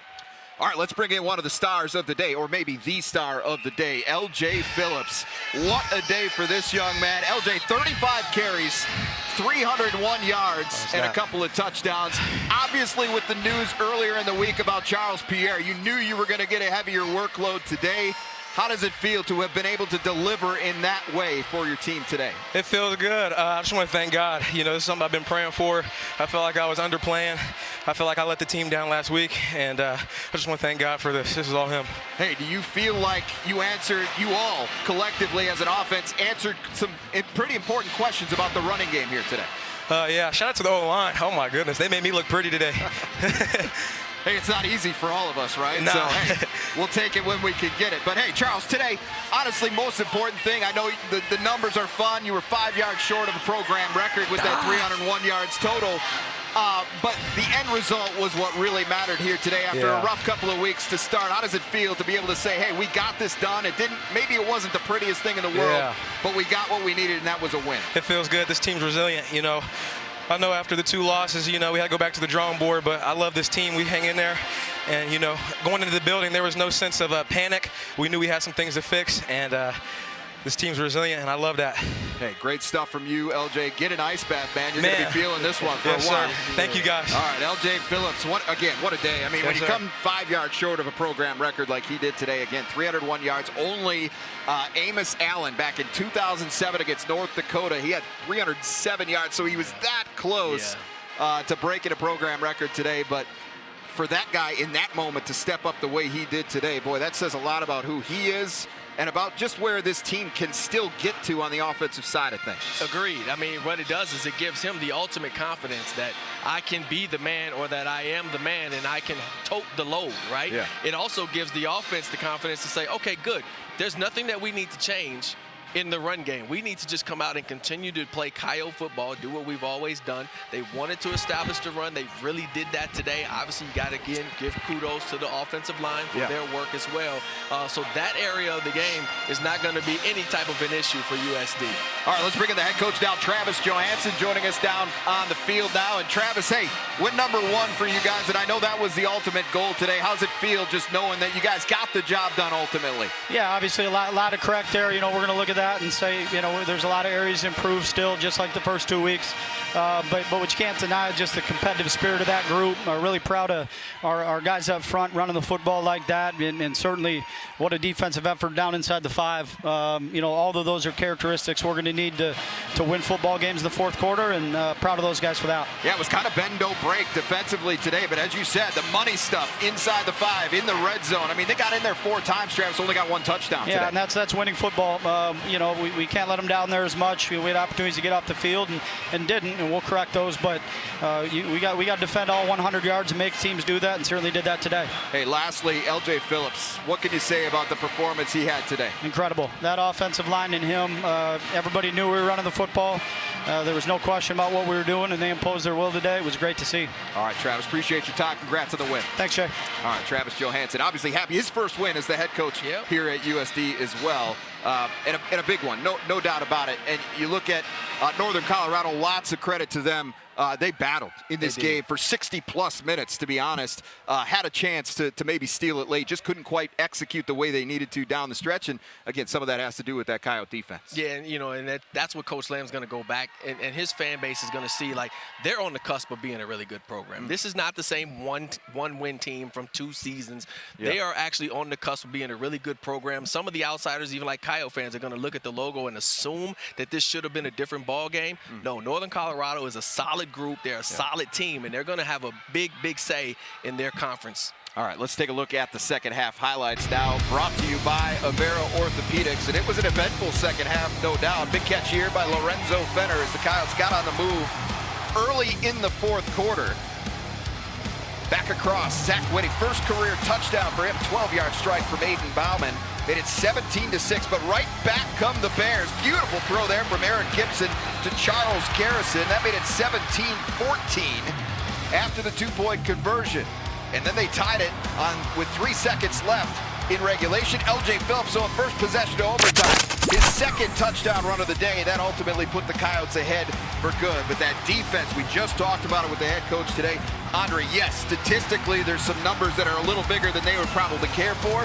But those red zone numbers, touchdown red zone numbers in particular, are going to be what really they hang their hat on from this one. Yeah, that's what matters, right? It's always been don't break defensively. If you can't just impose your will as a defense, then you got to just make it happen at the most critical times, and the Coyote defense was able to do that. Obviously, overtime, you get the good bat down on second down, you get the defended play on the fourth down, and they come out with the win. So it's a great job defensively, regardless of what the statistics say. So obviously, South Dakota ran the football very well. Northern Colorado threw the ball very well, especially in the second half, and in that fourth quarter in particular. Bears win it in total yardage today, 427 to 406. Pretty clean game penalty-wise. Neither team hurt too bad by that, but certainly the star of this one, L.J. Phillips, career high 301 yards on a career high 35 carries. Also had a career high 47-yard run in this game and another 40 yards as well. So Coyotes improved to 1-2 on the season. They will host the Drake Bulldogs here at the Dakota Dome next Saturday afternoon. We'll be back for that one with a 1 o'clock start from Vermillion. That'll do it for us. The final score, 24-17. South Dakota wins over Northern Colorado in overtime. Thanks for watching.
Like so many of us,